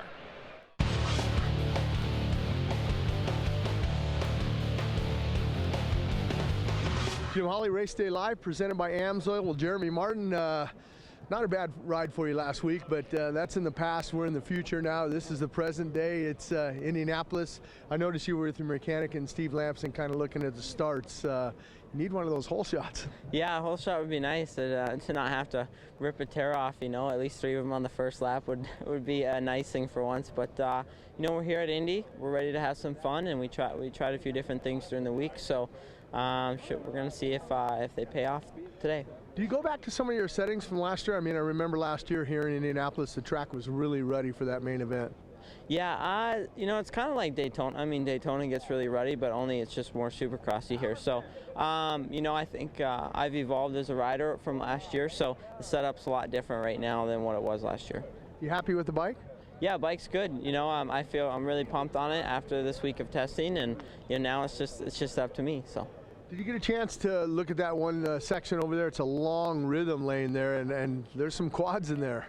Yeah, no, I haven't got a chance to look at it yet, but looking forward to being able to walk it here in a little bit. It's interesting when I watched you come out, you went right to that starting line first. Yeah, you try to, I always like to get a good start in, especially since, as everyone can see, my main focus right now should be on getting the starts right, so I can put myself in a good position. How hard is it out there, not being able to practice to start come from the gate? I mean, I know when you guys go out there, you kind of line up maybe 30 or 40 feet before, but, that's short going into that first turn. It's very hard to judge. Yeah, no, it'd be nice if we could line up a little further back, but, I mean, these, there's rules and stuff like that, so you just got to wait. And, we've all been doing this long enough to where we have an idea what it's like if you're doing the full start. Andy Boyer with Race Day Live, presented by AMSOIL. We're here with Cole Seeley. Hey, this place has been pretty good to you, man. You got a 5th place in 2012 and a podium last year, and you're kind of on a roll right now. How you feeling? Yeah, no, Indy's always been really good to me. This was my very first 450 ride was here, so it's been great. And Daytona went great, so looking to keep that confidence up and roll into this weekend. We've had a good rookie season, but talk about Daytona a little bit more. That had to be a pretty awesome feeling, sniffing the victory there, and you were right there, super close. Yeah, no, for sure. It was awesome. And I don't know what it was, though. I just had a ton of fire under me and just felt pretty spunky out there. So just kind of kept the program rolling into this week. And, hopefully I'll have that same feeling when I get out there, out into the main this weekend. And, I don't know. I think kind of people are starting to die down because we're so far into the season. And I'm trying to keep my energy level up and try not to wear myself out too much during the week. And I think it's working for me. Well, the track here is going to be typically, a lot of ruts and softer, and there's been a lot of talk about the Hondas working better in these types of conditions. So how is that going to work for your game plan tonight? Yeah, the bike, last weekend felt great. So, and we actually found a lot of good settings during the week of Daytona. So kind of rolled that into the Supercross stuff. And the bike's been working awesome. And I rode great last year here when it was really soft. That was probably the most rutted up, beat up track I've ever ridden. So I think tonight it'll be not so rutted up, but it definitely will form some ruts here. So I think we have a good shot tonight. Well, Cole Seeley has a 5th and a 3rd, and he has some good momentum going right now. Who's next? Might be this guy. Andy Boy with Race Day Live, presented by AMSOIL. We're here with Ryan Dungey. Ryan, you've won a lot of races in your career, but that one last weekend had to be super special. Yeah, it was. Daytona, I've never won that one, like you said, and it was. You know, we got a good start and battled that first 5-6 laps and was able to get in the lead, and it was good. Definitely a hard-fought race. One known to get really rough and tough physically and everything, so it was a fun night. It was kind of weird. You had some interesting guys you had to fight. You know, Shorty for a while, and then Seeley. You know, was that kind of, you just waiting for the race to come to you? No, I definitely didn't want to be that patient. Shorty was riding a good race and kind of caught me off guard a little bit, but I was doing my best to get around him. And then when that incident happened with Seeley, it was like, man, like I said last week, I need to get around Shorty to be able to, if I want to have a chance of winning this race. So that was able to happen. And from there, you know, it's so much easier when you can ride, not easier, but it's better when you can ride open laps and there's nobody ahead of you. You can hit your line. So that was ideal. Well, speaking of ideal, you got a 40-point lead now, man. But you've been on the attack. You've been super aggressive. Does your game plan change any with this big lead, or how's that going to go? Oh, absolutely not. You know, I mean, I come in every race approaching it the same as like I've done all year long. But you know, there's definitely a lot of racing left, so it's really early to even look at that stuff. So, you know, my main focus right now is race by race and performing on every given day, every given night, the best I can. So. Well, congratulations. Ryan Dungey, he can make it 3 in a row tonight here in Indianapolis.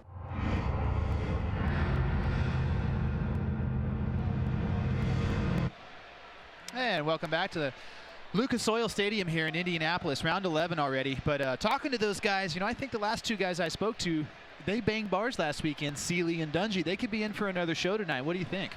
I think so. I mean, I think that, you know, it's interesting to watch Dungey. He's just like when he rides in an interview, you know. He doesn't deviate from his plan. He has the same answers, very professional. I mean, no, you know. I mean, I would have looked and said, yeah, what, are you kidding, man? I had to pull the trigger. There's 14. He's rammed me. Hey, Shorty was riding a great race, but I needed to get around him and I need to go, you know, at that point. And he did. And I was glad to see him get that win, to be honest. I mean, you know, I thought, you know, I was looking back and they said it's his first Daytona win. I'm thinking, yeah, it is. I'm thinking, man, I think the guy's won everything, but evidently he didn't have a Daytona. Now he's got that, and he's got a 40-point lead. I think, you know, what would you rather have, a Daytona win or a 40-point lead? How about both? Yeah, exactly, and he's got both of them. So, you know, Jim, I kind of wanted to talk about that a little bit. When you're out there with a 40-point lead, things are different. No matter what you think in your head, things are different. You know, in the last lap, and if he's going to go for a win and try to pass a Chad Reed or try to pass a Cole Seeley or somebody that's super hungry, maybe he, you know, yeah, maybe he relaxes a little bit. Absolutely. I mean, I've never had a 40-point lead in a Supercross championship. You know, I've never won a Supercross championship except for that World Supercross Championship in '85. But I know back then that, yeah, I was counting my points and counting my positions and see where my competitors were. And, yeah, if I had to pull the trigger, then I got to pull the trigger. But if you're in that situation and you got a 40-point lead with 7 rounds to go, and it's Chad Reed especially who's sitting 5th in the points, and it's not a guy like Trey Canard, and you're going to gain points on Trey Canard and Eli Tomac, absolutely you take a second place and you take the 22 points. You cannot take a chance of getting knocked down and getting 1 point, because now you've just eliminated half of your points, and now Trey Canard is back in this thing again, and that gives him a lot of fuel and a lot of fight. And you think he had a fight from before. Well, once they get a little closer in the points, then things change. So there's 7 rounds to go. Anything can happen. Dungey's had some weird things happen in his career. He's lost a chain. He's lost, you know, he's had a crash, you know, a couple seasons ago. And we don't want to wish ill will on anybody. Dungey deserves this championship because he's been the most consistent rider. He's won 4 races. He's only been off the podium 1 time, and that was a 4th place. So that's why he has a 40-point lead, and that's why he gets to kind of control the second half of this series. Well, and you talk about it, with 4 wins, he's had 2 seconds. 3 seconds, 2/3, and 1/4. So, I mean, that's huge right there as far as consistency goes. So. Right. Well, we want to thank all of our sponsors, especially MMI. And this is last week's MMI Top Tech Mechanic. Enjoy it.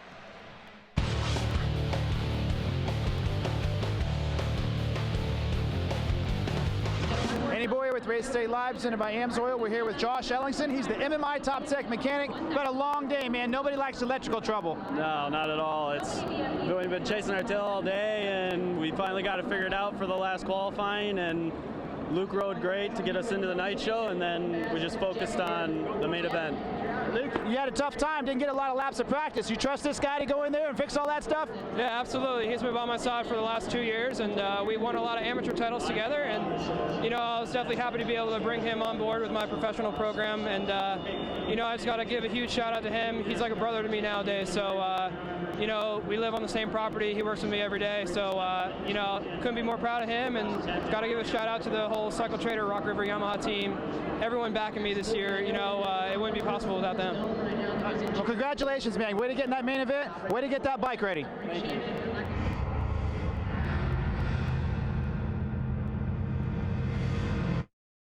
And we got an outstanding guest with us right now, Jenny Taft from Fox Sports 1. Welcome to the show. Thanks for having me. I'm excited to be back. I know last year I had some fun with you guys, so here we are again. Well, yeah, here we are again. It's my first time having you on the show as a new host. But so this is old habit. Me and Jenny, we go way back to last year. You're a very lucky man. But hey, congratulations on your success with your role here with Supercross. You know, we've had a couple conversations, and I've explained. You know, this is a tough business. It's tough to make these people happy, and you've been well received across the board. The message boards, the racers, you know, all the team managers. So congratulations on it. It's got to feel good. Thank you. That's so funny you mentioned that, because I think when I started, they said, don't read all those message boards. And but you know, you see a few things, and I respect the fact that I had some big shoes to fill. I mean, Erin Bates was doing this for many years, and she knew the sport, and she was great at it. And for me, it was just learning more about Supercross. But I am truly such a fan now, and just being around it and just seeing what these guys go through every single week.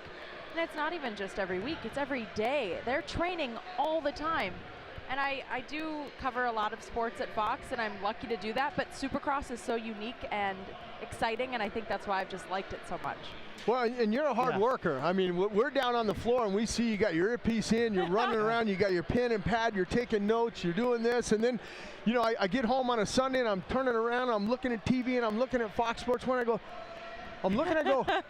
is that Jenny? She's in Arlington, Texas. We were just in Anaheim last week, and I'm going, and then next week I asked her, that was you, right? Yeah, I got to go to the National Championship, which was so exciting this year. And but I think that's what's so fun about what we do in sports. You know, you can put on your Supercross gear and put on that like hat for the day, and then I can go back on Monday and I'll be talking more about football or more about basketball playoffs. Or I just love sports, but you know, racing. Well, there we go. You know, you mentioned sports. Check you out right there. Gosh, wow, guys, thanks for the love. Yeah, from Minnesota. I grew up playing hockey my whole life. Team, and now works for U.S. Hockey. So it's really cool that he's still able to do it. He stepped away from it for years, and now just working at U.S. Hockey, he just loves being back. And my brother Charlie.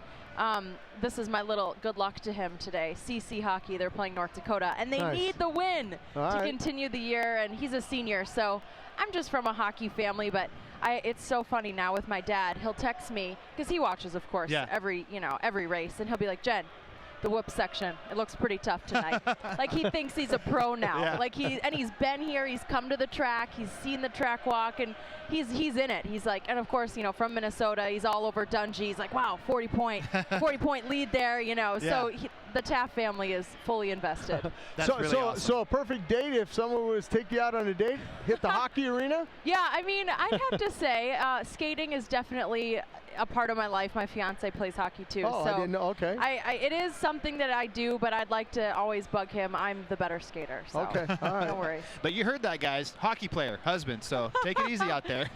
But he's impressed by this too, I have to say. I mean, this is like any athlete is impressed by Supercross. You just don't realize the athleticism that goes into it, and I think that's why I like it so much. You don't realize how fit these guys are. I mean, this isn't just every couple months they train really hard. This is a lifestyle, and it's just Absolutely. It's so unique. Well, let me ask you this. I know you were down on the floor. Did you get anything from anybody on that Blake Baggett and Anderson in that practice where Blake kind of, I saw John Gallagher talking. Do you got some insight on that? We can break it here. Insight on that. I did see it. I normally go down there and I watch, and then I go bug them in the pits. So that's probably my next stop. But I do know that Blake, I talked to him this morning just at track walk, and he is just confident. I mean, seeing him on the podium for the first time in his career in the 450 class last week in Daytona, it's just, he's building off of that confidence. And he's the nicest kid, and I love talking to him. But, you know, this week and last week, he's been more talkative. I think it's just his confidence is growing. So I look to see him do well today. Well, and he's going to be on our show, Race Day Live, so we're going to ask him. I mean, we're going to, hey, what happened? Because, you know, we don't see the whole big picture. We only see what we can see on the screen, and we saw him go in there, and it was just, but, you know, you don't know what Anderson did to him a couple corners ago, and we've seen Anderson in the past, you know, Phil Nicoletti, and go in there and move guys out of his way, so who knows, but definitely there were some aggressive moves in practice. Well, you'll find out, and then I'll find out too, so we'll all find out what's going on with Blake. Well, check it out. Look at this. Two-wheel Jenny. See, okay, this is probably the best day ever, because I took my first lesson, and I'm not going to lie, I think I was pretty new at Fox still, and I don't know if they understood that I'm an athletic person. I love everything. I will try anything.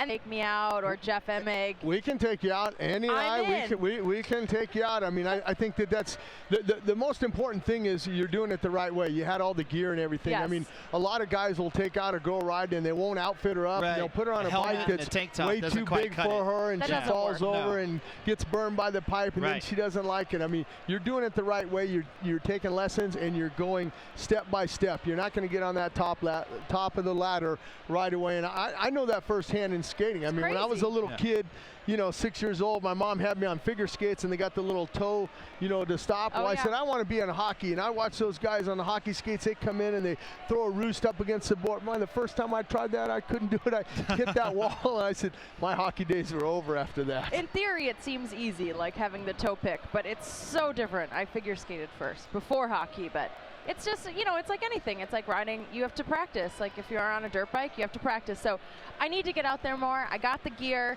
I need it to become like a weekly thing. What did you like about, I mean, you know, for somebody that got a chance to ride the motorcycle for the first time and go through, what did you like? What was your experience like? The freedom of just being you and the bike, you know, listening to the motor, the feel of the motor. What did you like? I felt like I was going super fast, but now looking back, I'm like, wait a second. You're not the only one that thinks that either. I wasn't actually moving that fast. And, you know, I think I went over like a few logs. That was like a big deal. And look at these guys. I mean, what are they going over? The whoops? I mean, to put it in perspective, what I was doing in that lesson felt like I was learning so much. But then just to think about what these guys do, I don't even understand how you can maneuver. I mean, that's a machine.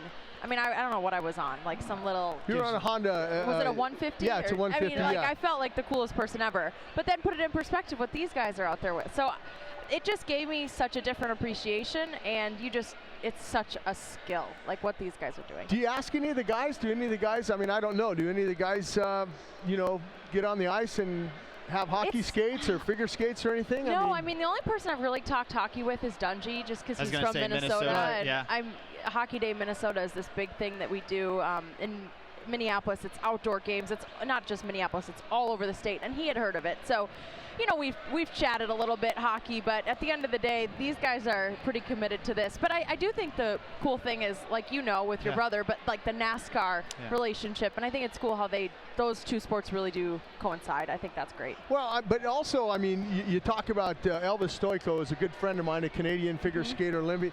He liked to ride motorcycles. I mean, and when we went out riding, man, he wanted to try doubles and this and I'm saying, no, wait a minute, no way, you're not just easy, Elvis. I don't want your coaches mad at me because you broke an ankle or a wrist or something. You can't compete in the Olympics. That's the last thing. But he said for him that was a release for him to get out on the motorcycle. As we want to welcome everybody to Race Day Live on the Jumbotron out there. Hope they're enjoying the afternoon here in Indianapolis. I feel so special now. Jenny Taft with us from Fox Sports 1.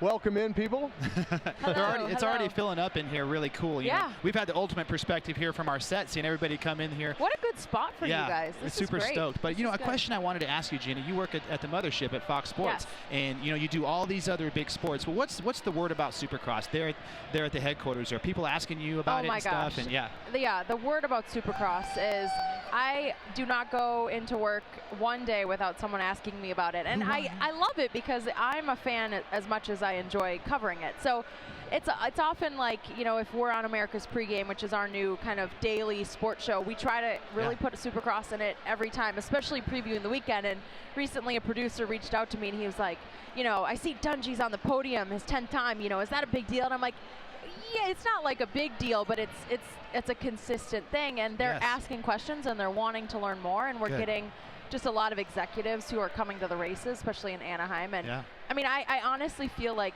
the sport, the more exposure it receives, and it's just every year it's just growing. And we had record high ratings on Fox Sports 1 last weekend.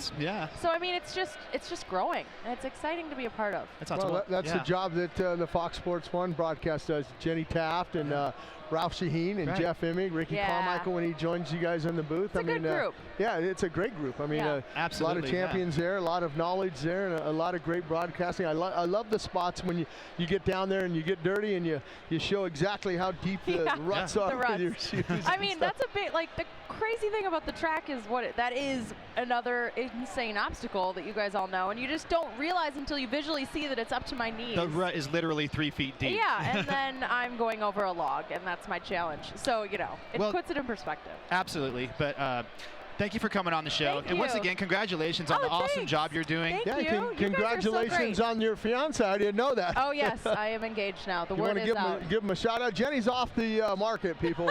Huge Supercross fan. All right, great. But we have a lot more to come. We're having a special spot from Fox Sports coming up on some former and past champions, so please enjoy it.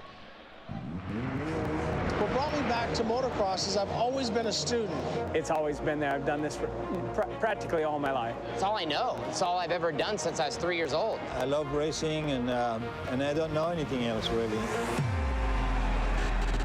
I just missed it, and I did feel like I had a lot to give, and I was kind of wasting all that experience I had. Checkered flag. Bogle gets heat win number 2. Confidence will be high for him.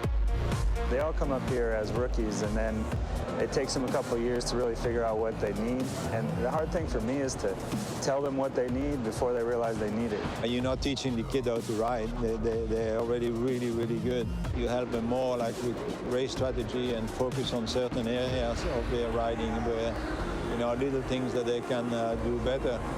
Smooth, solid, consistent. Dungey has executed it perfectly. Ryan Dungey wins it here in Atlanta.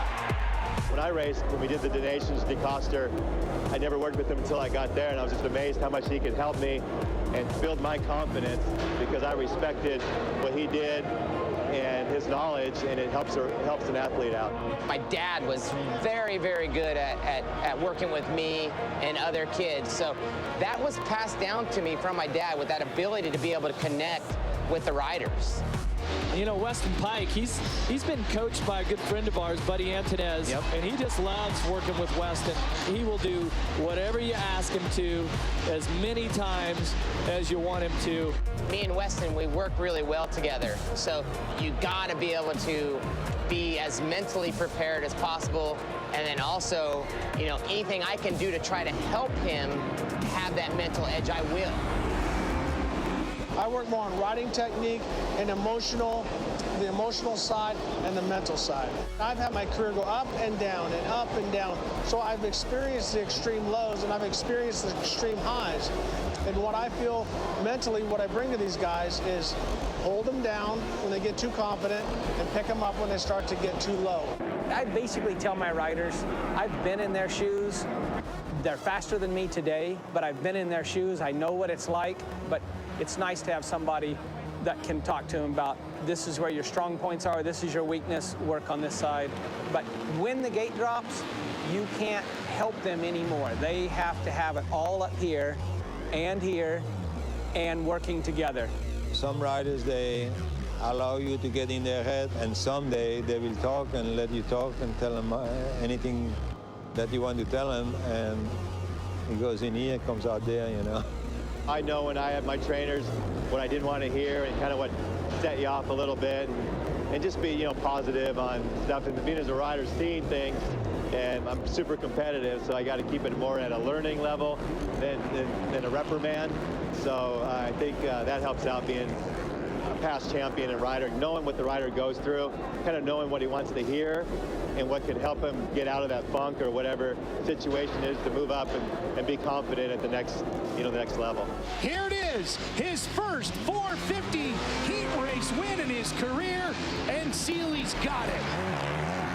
Back in my day, you had 2, 3, maybe 4 guys that were strong at the end of the race. Now, there's a lot of guys that are strong, so you have to shave that little bit, but it still comes down to one alpha male that's going to win.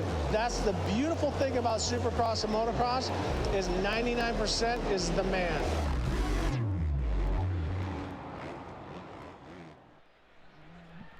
Now we have a very, very special guest for you guys, the Indiana native, Mike "The Rock" LaRocco. Welcome to Race Day Live, man. Yeah, thanks, guys.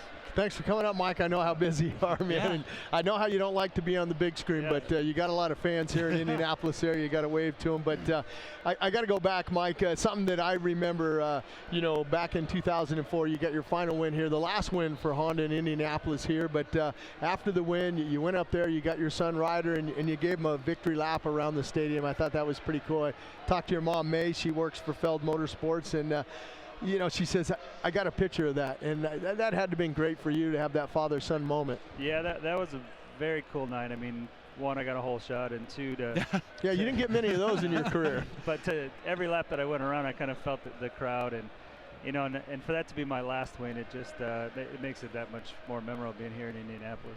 I remember it clear as day, you know, and that's one of the last times we've actually seen 50,000 people stand up. You know, it's your home state race, but it just gives me goosebumps remembering that back then. And, you know, I don't want to go too far into the show before I say congratulations on your Hall of Fame induction. We're going to have a ceremony tonight to honor you and stuff, but how does that feel? You know, now you've really have a legacy. Yeah, you know, very cool. I mean, especially, you know, you get, you know, years past the sport, and then it helps you kind of reflect on what you did. So, you know, very cool for experience for me going down there to get that award. So, you know, very honored.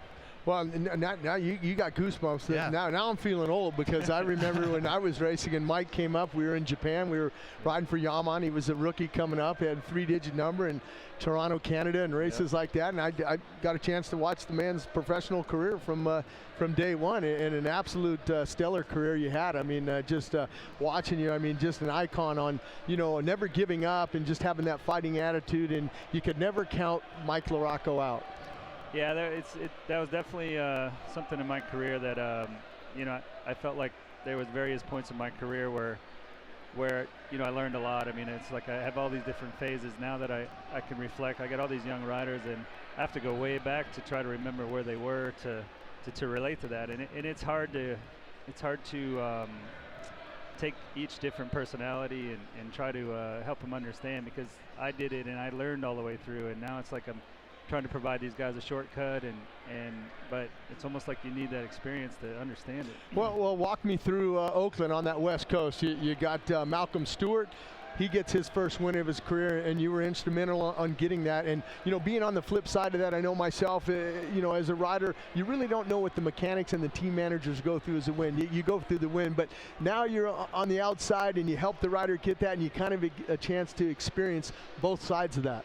Yes, it's definitely interesting. Like I said, everybody has a little bit different personality, so you don't know.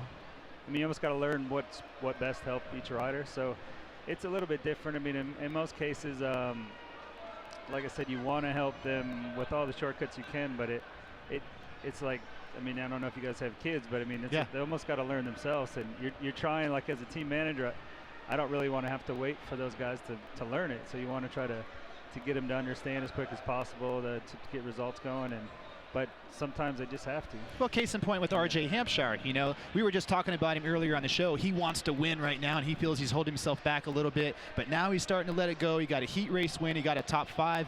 Are you kind of confident with him right now to turn him loose and really show his speed? He's definitely, you know, and it's you know, he was one example that we had coming into the off season where I think he was pretty optimistic, but I think really naive to what it took. So he's doing a really good job each race, kind of collecting data, and you know, you can see him progressing. So well, on the other flip side of that, your other rider coming in is rookie Jordan Smith. You know, he breaks his hand, and I saw him in Arlington, and he says, "Yeah, I'm going to be ready for the Atlanta." I go, really? You better check with Mike on that, you know, and make sure your hand, you got to hang on to that motorcycle. But how do you work with a guy like that that's chomping at the bit that has an injury that wants to get back and race? You know, in Jordan's case, I mean, yeah, he unfortunately got hurt right before and struggled a little bit through the arena cross, you know, the road to Supercross. But I kind of felt like for him, it's going to be best to get him on the track and let him just start collecting information, because I don't think you can. It's really hard for, you know, a guy like that to really know until you get out there. So the more races and the more time he gets under his belt, the quicker I think he's going to figure it out. All right, well, Andy and we noticed in Atlanta that last time we were there, Bogle's been on the podium. He's had seconds and third. He hasn't had a win, but you've worked with him. You've won a championship with him. But, I mean, I looked at him after that race, and, I mean, if you know, his eyes could kill somebody. He was so mad after that race, and he was just by himself. I mean, I don't even know if I'd even want to walk up and ask him for an interview at that point. I'm just kind of laying back, and I'm just going, we got to let this guy cool down for a minute. He is just so fired up, ready, itching for a win. You know, and I appreciate that look, because he ended that race, and even a couple of these first few. One, he's done well to get on the podium, but he knows that he put himself in a great position and he didn't close the deal. So he was disappointed in himself, which I appreciate, because I feel like that builds the fire and makes you want it that much more. So he has that, and he's doing a really good job. You know, he had shoulder surgery preseason, so he is playing catch up. So I think his disappointment's that he's just, you know, physically not able to close the deal yet, but he's getting close.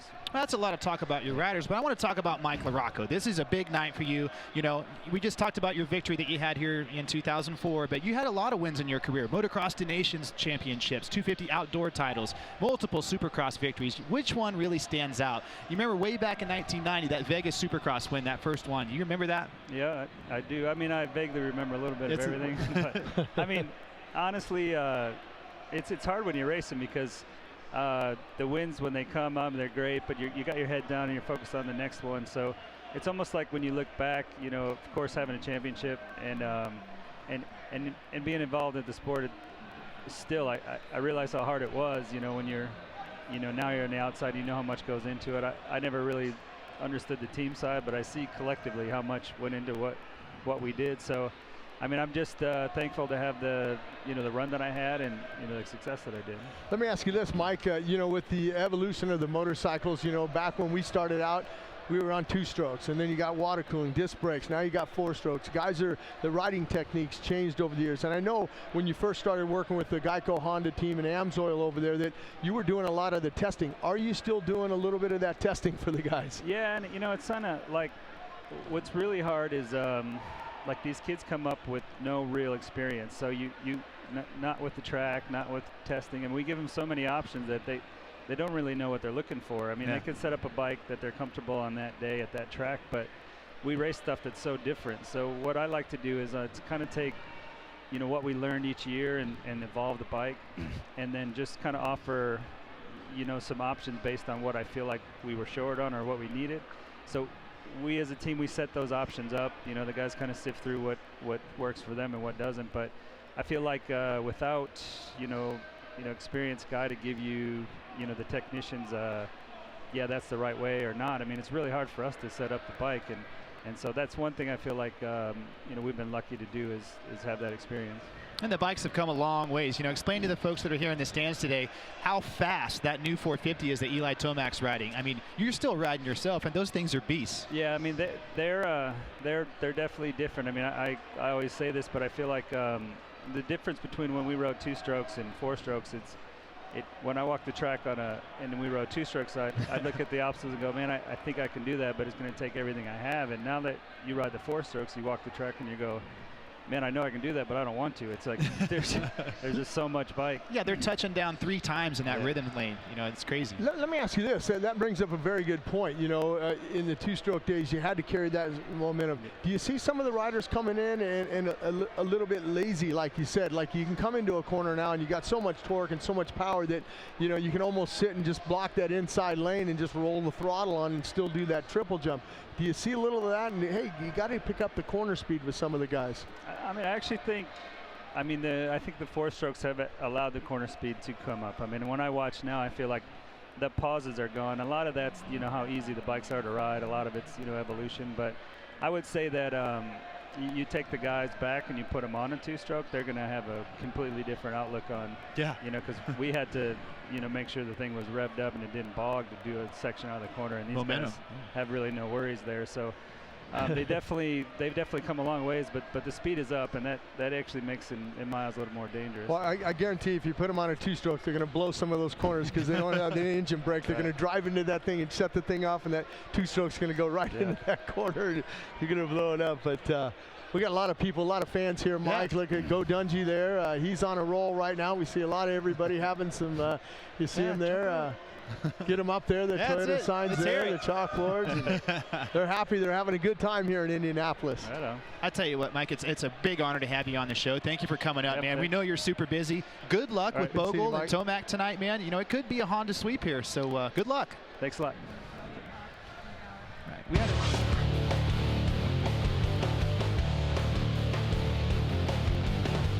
Jim Holly, welcome to Race Day Live, brought to you by AMSOIL. Well, welcome to this week's Toyota Tailgate Talk. We're in Atlanta for the final time this year, February 28th, and look who I find, my sidekick, Andy Boyer's younger brother, Clint Boyer. Hey, you're in town for the Atlanta Motor Speedway. How things going? It's really good. It's so cool to have both events finally in the same city, you know, where NASCAR's over at our track and you guys are in town. What an electrifying weekend for a fan in Atlanta.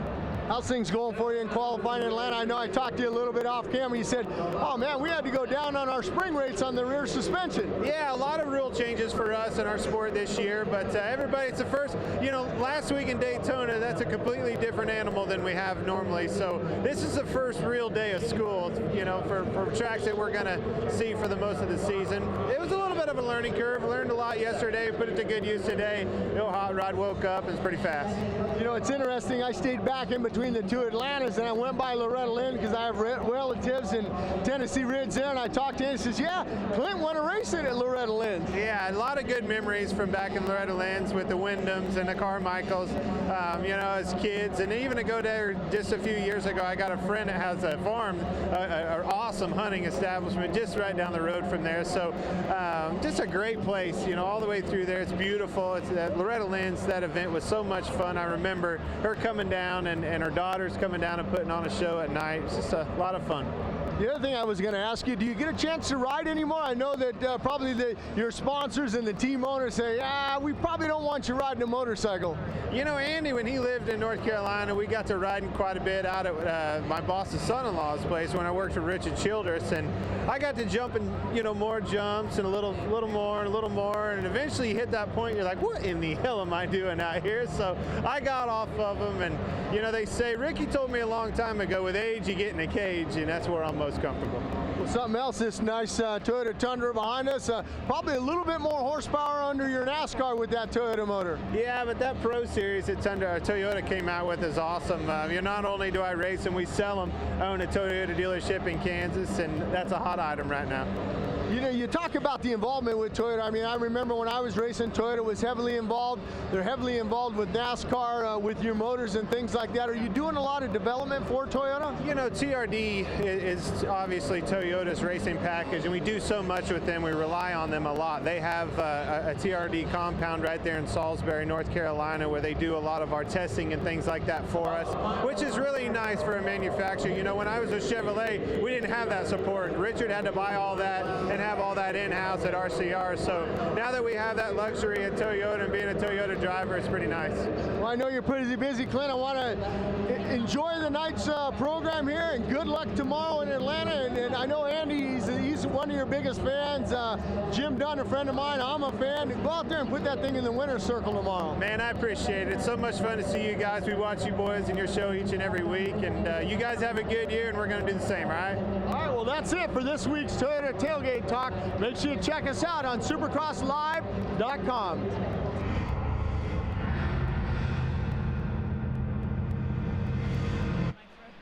Well, Jim, that was really fun having all those guys there last at the Atlanta 2 race, and you know, it was cool seeing how excited they were about Supercross. But coming to the show here, Rick Smits, welcome to Race Day Live, man. Thanks for having me, Good guys. to see you, Rick. You know, 7 years old, you get your first dirt bike. Before the NBA and all that, you're a dirt bike guy. Oh yeah, dirt bikes have been in my blood. You know, it's something that'll always be in my blood. You know, 100 dirt bikes I hear now. You're a collector, you know, and tell us about your collection. That's a lot of bikes. Yeah, it's probably not 100 anymore. I've downsized a little bit. I unfortunately had to stop racing 2 years ago, so to take care of 100 bikes, it's quite a lot of work, so I downsized a Well, little. you mentioned some of those bikes. I'm sure Alex Moros, he says, hey, if you want to get rid of some of them, I'd be more than happy to have some of those. You're from Holland. You still have that Dutch accent. Oh, yeah.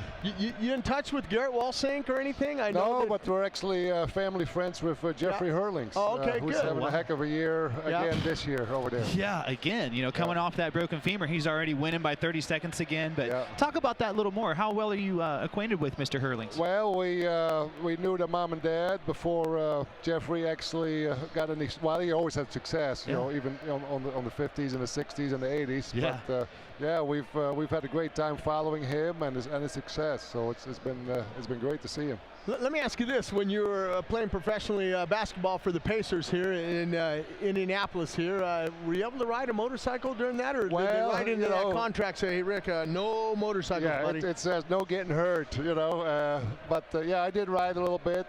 I've always had a KTM 250. You know, even while I was playing. Okay, well, you can tell him that now, but look at Shaq there. I mean, I know Shaq rides a motorcycle on the street, but he don't ride a dirt bike like you. No, I don't think so. I don't think there's many other NBA guys that hit the dirt.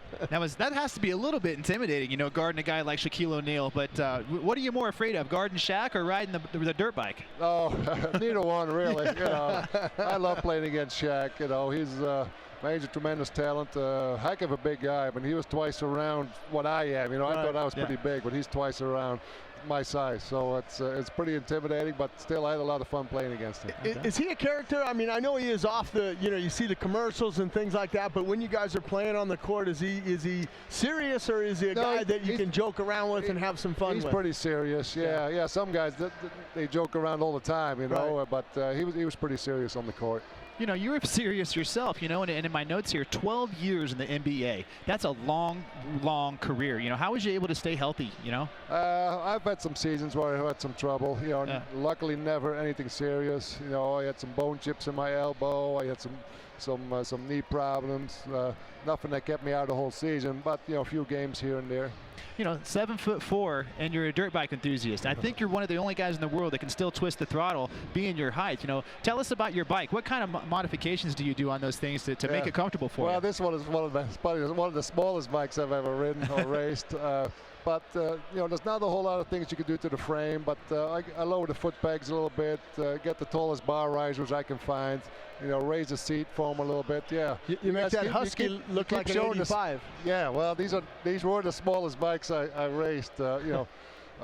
I like the 83 Huskies, the 81 Makos. Those were nice and tall. Yeah. Well, and I like the number 45. I mean, you played for the Pacers with number 45, and you're number 45, and you've won ARMA championships. So you've been a successful professional basketball player, but also won some championships in the vintage racing. Yeah, I've had a lot of fun racing. I probably raced vintage anywhere from 8 to 10 years, and then I started doing modern hair scrambles. I did the GNCC series for a couple of years. Wow. Finished second 1 year in the B class, then moved up to the A class, won a few races in the A class. Had a lot of fun. Really, you know, I love motorbikes. It must be hard in the GNCC with your size, though, the trees, you know, when you go through, you got to duck your head, you know, a little bit underneath there, you know. That did get hard at times, you know, especially my back started hurting, you know, after 10 years of racing. And to have duck down and lay your chin on the handlebars. It's tough on the back, yeah. Well, you got a chance to meet one of our producers. We call her Stretch Kessler. Does she have a shot at the women, the WNBA? Does she have a shot at it? She looks pretty coordinated to me. She's pretty tall. I mean, I look up. I mean, you're tall. I mean, look at how tall he is, Andy. I know. I got to get up here just to even get eye level. Let's stand up and see how tall you are. I mean, you're 7'4". I'm out of the He's out of the frame. Look, we got to get down. Incredible.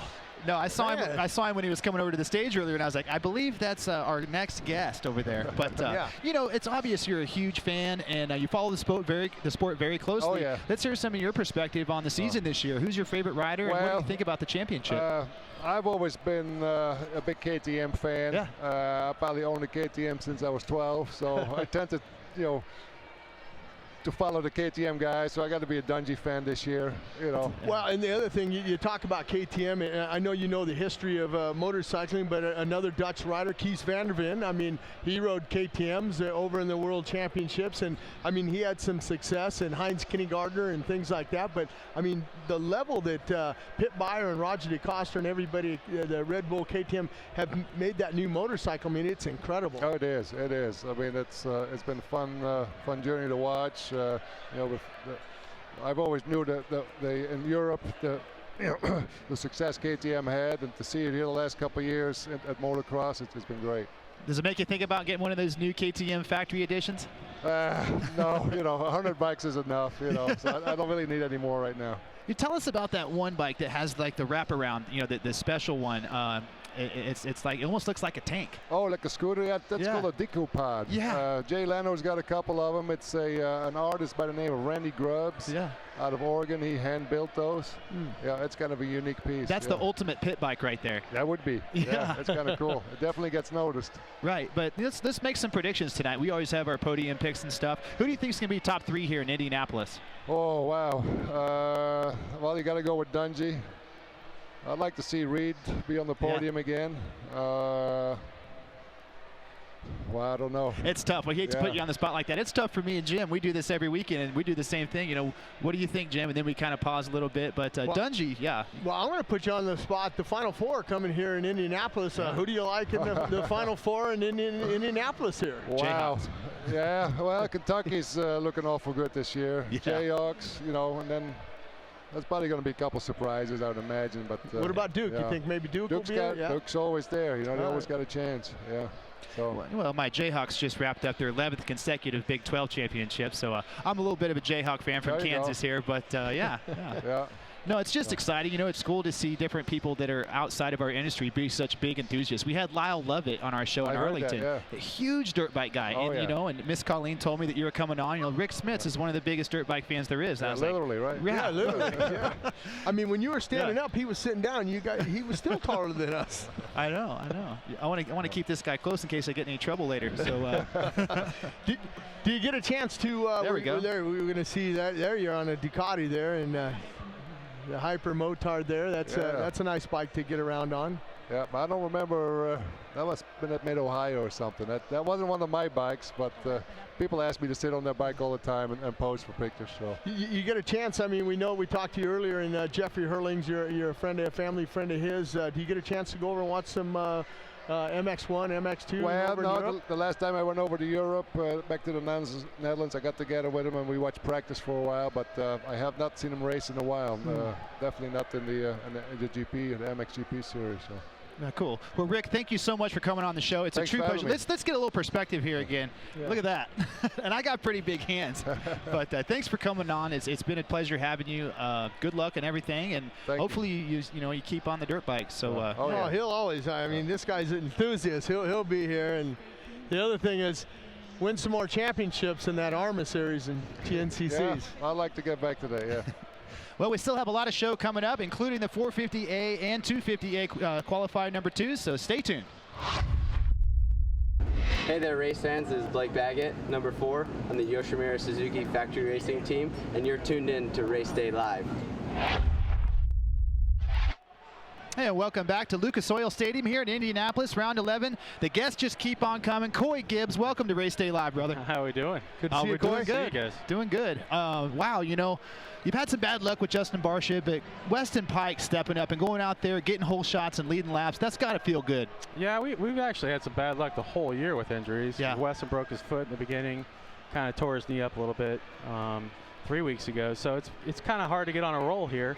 But he's impressive. He shows he's got the speed, that's for sure. We just need to get him back up into some good cardio shape. We should be good. You had to have been happy with Atlanta the second time we were there on February 28th. The NASCAR guys are in town, a lot of sponsors, and your bike's out there leading that main event. And a lot of people know the injuries that Weston's dealing with. Yeah, no, it's obviously tough for him. I'll say the difference between Weston and most guys won't go for the whole shot if they know they can't make it the whole way. Right. You know, due to some injuries or some cardio stuff that we need to get straightened out. But he's willing to hang it out there, so that's exciting. And I think he learned a lot. I got a chance to talk to him on the track walk, and I said, what did you take away from, and I like an attitude like that. A guy, hey, I don't know, I got the stamina, I'm injured, I'm battle injured, but to get that opportunity to go up there and run like that, the pace. You don't get a chance to practice that, and that's very hard. You can't buy that type of training. And he went out there and he did it. And me and Andy were looking, and he goes, "Oh man," I go, "No, he's going to lead it. He's going to lead it for 10 laps. I know Weston. He's got fight in him, and that's the kind of guy you want. A guy that he's hurt, he doesn't care. He'll fight. He'll give you 110% no matter what." Yeah, that's the kind of guy I play. We played football with about 100 of those guys in college, so that's the same mentality. Sometimes you got to kind of put the brakes on them, especially when they're injured and they can re-injure something. But it's exciting to see him. He's obviously a talented kid. Speaking about talent, you got a lot of talent yourself. You just spoke about college football, but you've done a lot of different things. Give us some background in your racing background. Football. Tell us about that. I did a lot of things. None of them very good. No, I was fortunate. I got to play football in college. For Stanford for 4 years, and then got out of there, went right into drag racing. Yeah. So I know this area a little bit. Right. Spent 2 years up here running around, and then after that, raced for a while. Wasn't good enough to make it, so kind of retired myself. I actually put Leffler in the seat when I retired. Yeah. And then came back. Actually went into the NFL for 3 years, coached for 3 years, which was exciting and fun. Killer time deal. Couldn't see your family much, so kind of got back out of that and went back into racing. Another reason why I was here, the draft. Yeah. Spent 10 days just hanging out here, watching all the players. So that was a fun deal too. Well, something that I like that you implemented into your program with Phil Nicoletti is having like the NFL, where you have a backup quarterback, you got a backup rider, a good development guy, someone that is not on a different team that you got to pull over and get the guy in. I mean, Phil Nicoletti, he's just chomping at the bit to get those top 10s. I talked to him, he's got 11s and this and that, but talk a little bit about that, on how all that came into play. Well, I think between Thomas at InFab and our Dr. Maresca buddy at St. Lawrence Radiology, they both love Phil, and they wanted to put him somewhere where he could ride. My problem was budgeting-wise, I couldn't ride 3 guys all year long. Right. I could do 3 in outdoors or 3 in Supercross. It felt like Phil was a better outdoor rider, but man, he's come a long way this year indoors. And it's just, anytime you have an injury and you go to fill in, there's 9 million conflicts between goggles and helmets and gear and this and that. So we were so fed up with it. So we said, hey, look, Phil, we'll sign you to a full year deal.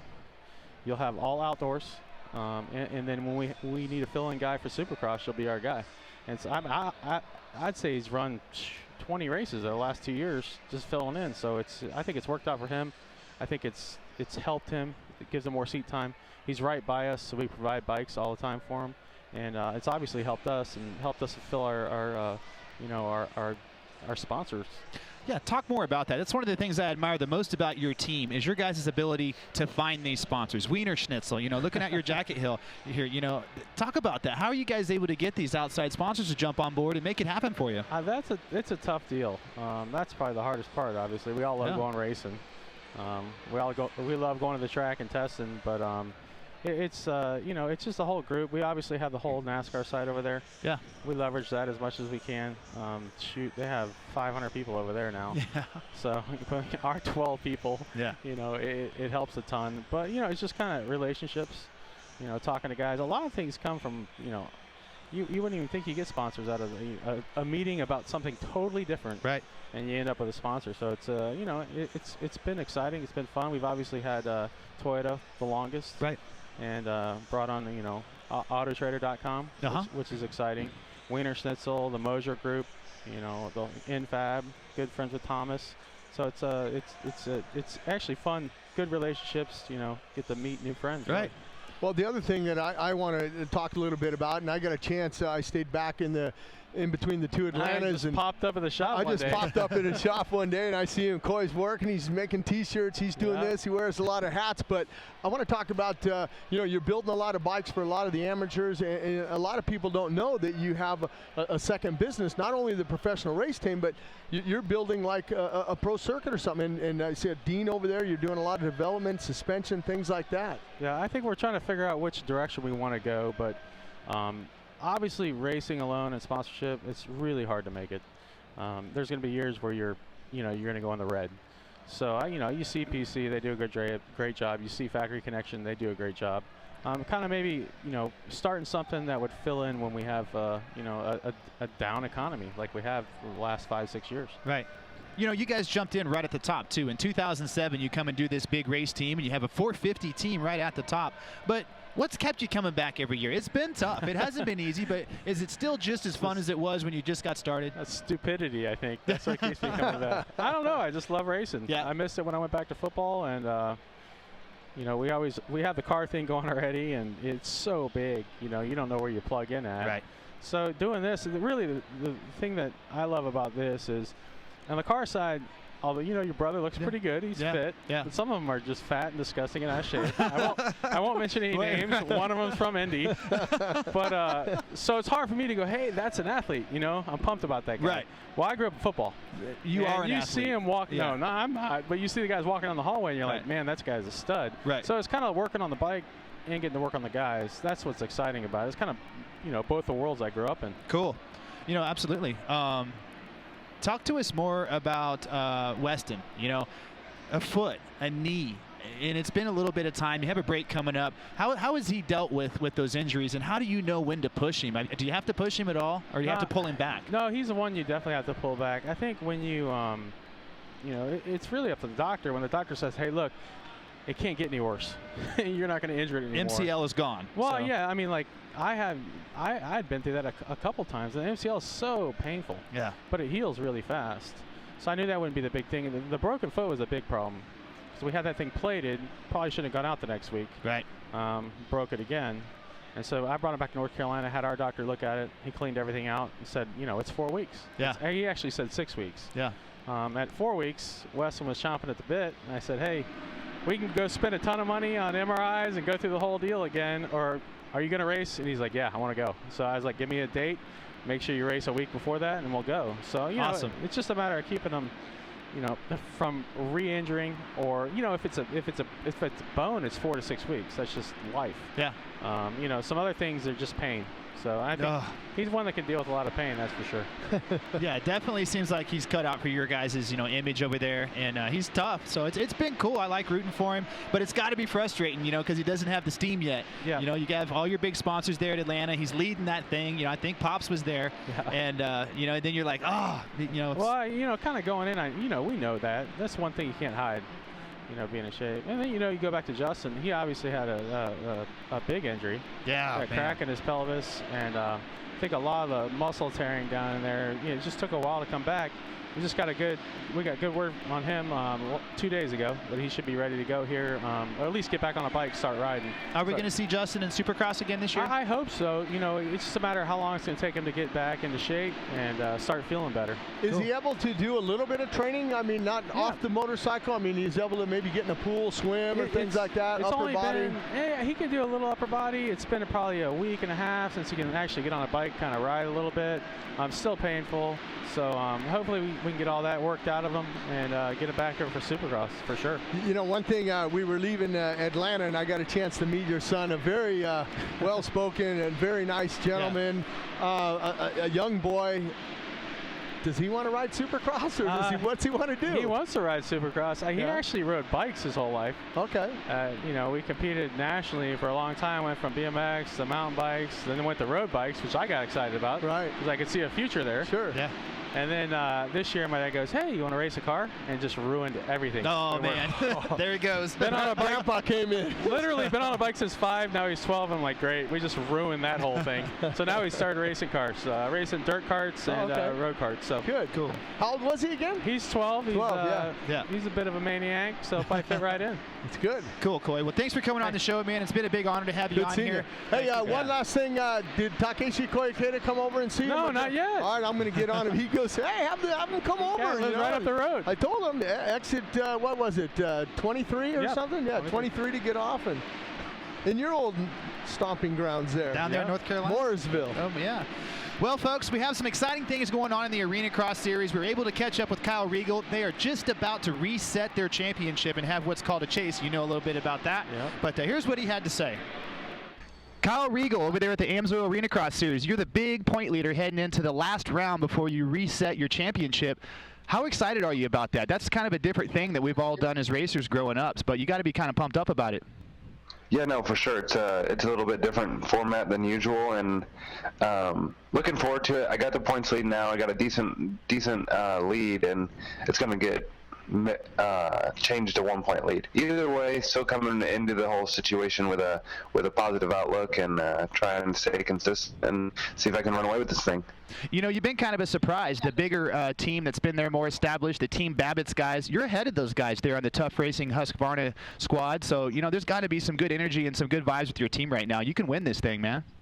Yeah, no, for sure. The bike's amazing. I haven't felt this good on a racetrack in a long time, and it's shown in my results. And every race, I'm going out there for wins and just playing it smart, staying out of the carnage for now. And when it comes time for this championship, see if we can get a little bit more aggressive and get my starts back to where they were at the beginning of the season, and just give my best shot at trying to be up front.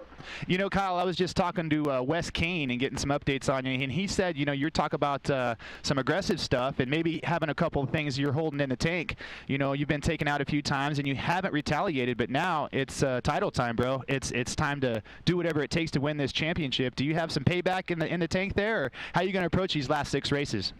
Yeah, I'm not so much of a payback thing. I just need to be more aggressive, honestly. Make passes quicker. Even when I'm coming up on lappers, it's a different situation compared to Supercross. In Supercross, I'm used to guys getting out of the way rather than, you know, they might be racing for a 9th or 10th, which is 1 point. Is one position, so I understand that part of it, but at the same time, it's tough being the leader when there's only one straightaway with blue flags on it for us to get around them. So gets yourself in a little bit of a bind. Just like I said, just trying to execute my plan like I have been, and maybe just step up the aggressiveness a little bit towards this race for the championship.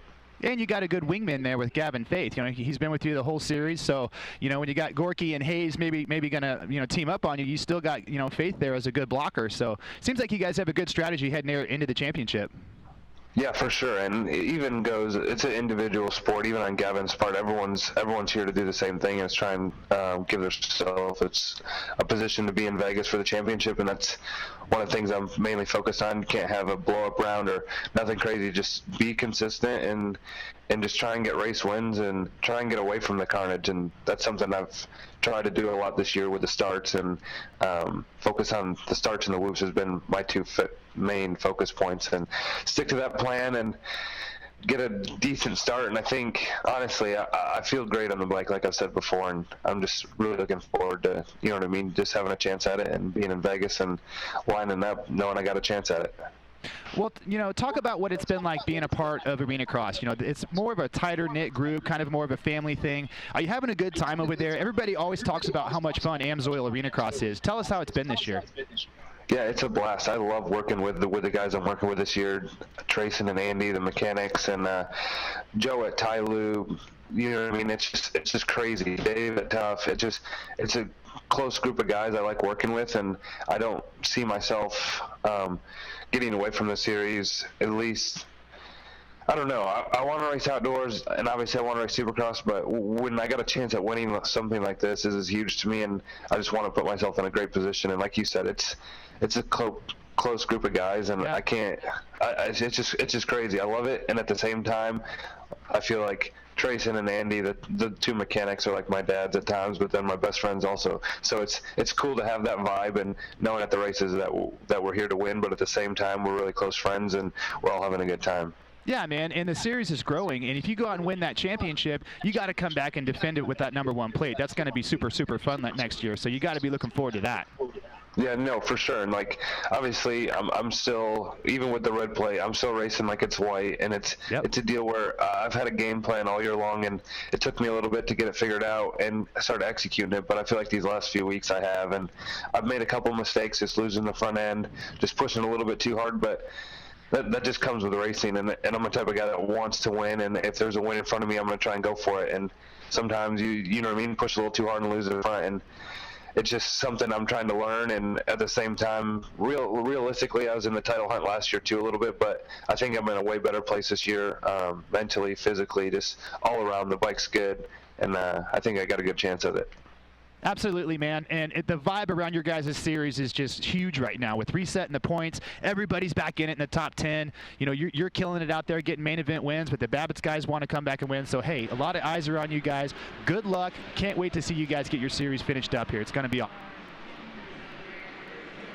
Well, Andy, that was great. You got a chance to talk to Kyle Rigo there. I know that he's got a lot of wins, and interesting to see, you know, like these guys are getting ready to restack for that, you know. Yeah. I'm a traditionalist. I don't know if I was riding if I'd like that, but hey, it's so close anyhow on the points right now. Who cares? I mean, you're basically, you know, going to be, it's a run to the finish. Right. There is an award for who's leading it. You know, I believe he starts with 6 points and then, you know, so on and so forth. But I like it. I think it's great. Look how much pop the series has now that they're resetting it. You know, they all have a chance to win, but you get a reward for being the regular season winner. There's a lot of stuff, you know, now they have all this hype around it, and a guy's just not running away with it. So it's going to be interesting there. Got a guy down here at 250C qualifying in Lucas Oil Stadium. Look at his visor. It's bad enough you crash, and now you got your visor. Here's a replay, folks. Let's see that timing section right there, and just shorted it. Just came up short. Ooh. Ouch. That's not a good one. Hopefully he's okay. Yeah, the bike chased him down and punished him, but he's back up. Up at the front again, it is the Goalie brothers again there. They're splitting Klippel, but a 57.8. So obviously the track prep has made the track a little bit better. Is our man up there?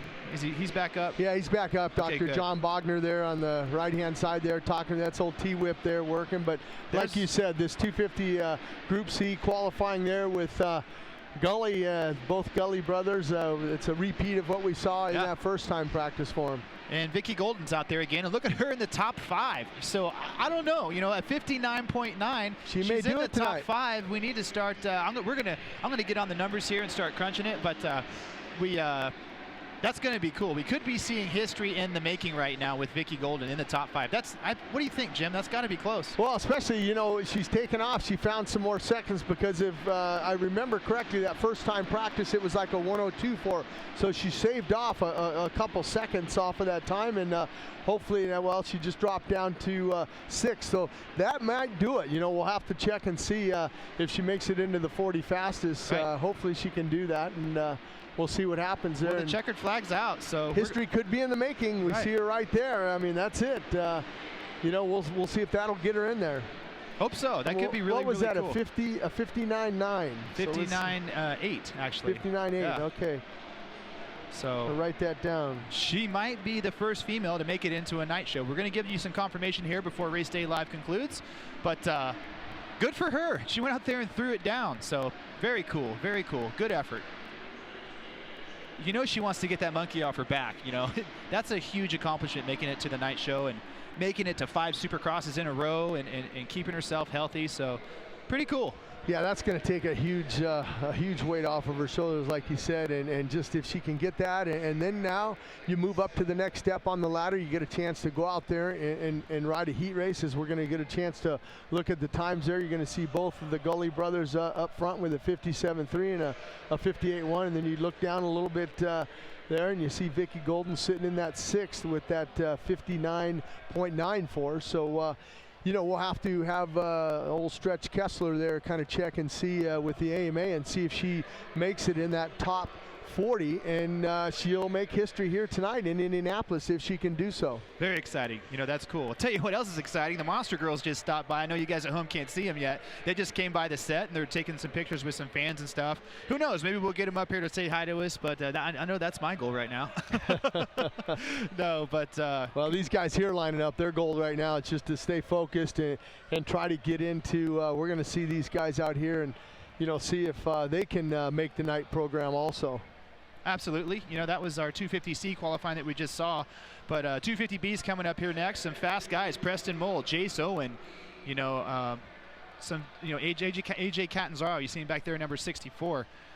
It's getting down to it. We've only got a few more qualifying sessions to go, and I'm pretty excited about Vicky Golden making the night show. I mean, well, we can't confirm yet, but surely... Not only you, but Kurt Binke just threw me a text and said for sure she's going to make it tonight, and I think she's got a great shot at it with that 59.9, so we'll see. We'll keep our fingers crossed, and like I said, that she'll make history tonight here in Indianapolis.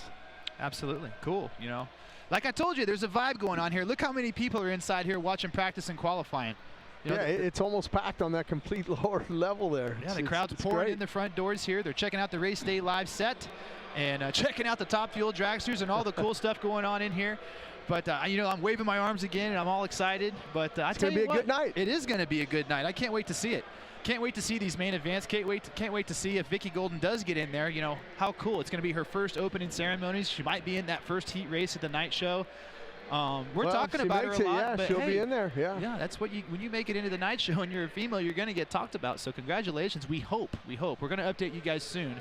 But we hope you guys have enjoyed the show so far today. We've had some really cool guests. I really liked having Rick Smits on here. What an interesting guy. 7'4". Yeah, he was out of the frame. I mean, totally. Look how high. My hand's out of the frame now. That's how tall that guy was. And now you get a good shot of you see behind the scenes. Our sound guy there, John, running the boards there. There's Stretch Kessler. Maybe she should stand up and you can see how tall she is. There's Christy right there, making sure social's running good and running the show. And DJ's down there, Dan's down there, all the people that make Race Day Live possible here, and we're going to fire off this next group here and see if we can get some more guys to qualify in here tonight.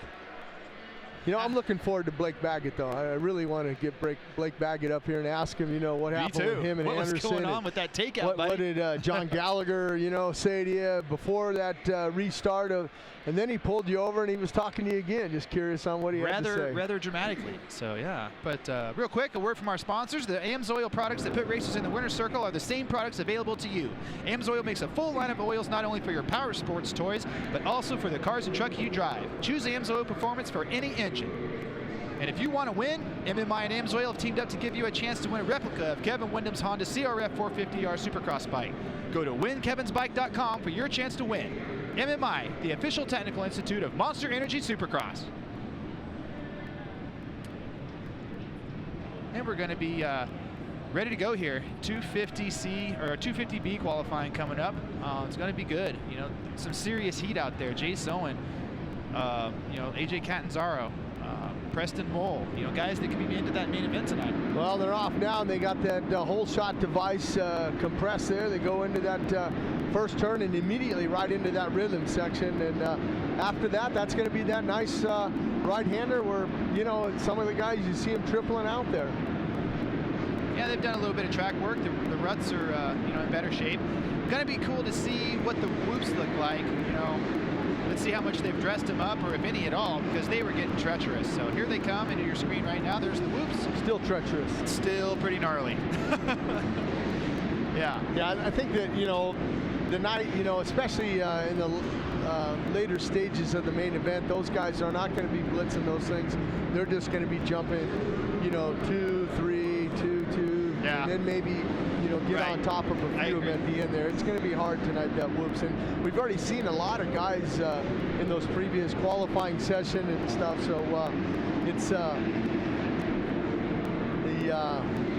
that corner right there. I mean, that's a tough one also. I mean, you're starting to see a lot of the ruts developing, and we'll see what happens. But we're getting a little bit of confirmation that we might not have Blake Baggett on just due to the fact that track maintenance and the fans that are here, you talked about it, you know, they want their autograph from their top riders. So we'll go back to the drawing board and we'll try to get them in for next weekend when we're in Detroit. Absolutely. We're going to go walk down there and ask him what was going on with Anderson anyway, though, aren't we? Oh, absolutely. Absolutely. Yeah. But here we go. You know, Jay Sowen's out here leading these guys around again. Like we're waiting for live time and scoring to update, but looks good. Let me interrupt you, though. Yeah. We might not ask Blake. I'm going to go ask Mike Webb. Blake might not tell us, but Mike Webb will tell me. He'll tell us, yeah. So will Blake's dad. But, you know, hey, man, it's good to hear his autograph line is so long. You going out there and getting yourself on the podium, that'll do that. That'll get you some fans wanting your autograph. So very cool. Whoa. Yeah, he overjumped it. OJ that one. OJ did for sure. You can see him smack the bars. Not too bad, but didn't feel too good on the wrist. That guy did it again, too. That's a tricky rhythm section there. Already we've seen some crashes and just some sketchy trips through there, but the big rhythm section is what you're watching on your screen right now. Uh-oh, somebody just had a highlight reel crash, and I believe that was Jay Sowen. That was our fastest qualifier so far in this group, and here comes the replay. He's going to go for the quad. And he's going. He's got it. 3. He just couldn't downside it. Oh, he got away pretty safe there, all things considering. Ouch, but yeah, he was trying it. I mean, and that's what you know. You hear riders talk about it, the risk versus the reward. I mean, obviously, I think just jumping on top. I mean, you hear a lot of people say, "Well, is it a quad? Is it a triple?" I was going to ask you about that. Well, I mean, they're hitting the first one, they're clearing one jump, and there's another jump there. But unfortunately, that jump isn't a jump. It's a tabletop, and it's you know, it's designed for the guys to jump up on top and jump off, and they're downsiding that and then doubling into that corner. And he just came up a little bit short right there. So I'm not so sure, but hey, you got to give him props. He's back out there, and you know, he's pulling the trigger. He's trying things, and I like to see that in a guy. I mean, you know, he'll be fine. Yeah, he's still the second fastest qualifier, so he's going to have a good gate pick for his heat. You know, here second fastest in 250B overall. You know, he's probably about 20th, but. AJ Catanzaro so far laid down the fastest lap here in this practice session, the qualifying B group number 2 with a 55.9. So very good lap for him. Your top 5 so far are Catanzaro, Zimmer, Owen, Vonlinger. You know, we got a note that we were messing up his name, but it's Vollinger, right? Vollinger. And he's 4th fastest so far. He said just how it sounds. So V-O-N, I said, okay, so you got V-O-N, which is Vaughn, and then L-I-N-G, Ling, and then E-R. Yep, just put it all together. Vonlinger. Okay, we got it right now. Vollinger. We'll never mess up again.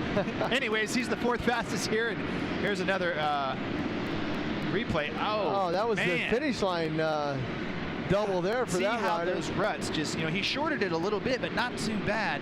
And those ruts in the soft dirt, just grab your tires and his. That was Winkler there, 502 there. Mr. Over the Winkler went over, but he's up and he's okay. But you know, the thing about it, we talked about it earlier in the show, is the ruts we can't see from our vantage point here, but on the approach to that finish line, the Monster Energy finish line, it could be getting real ruddy like we saw in those pictures, and he might have hit one of those ruts that are a little deep, and it just scrubbed off enough of his speed to make him come up a little short.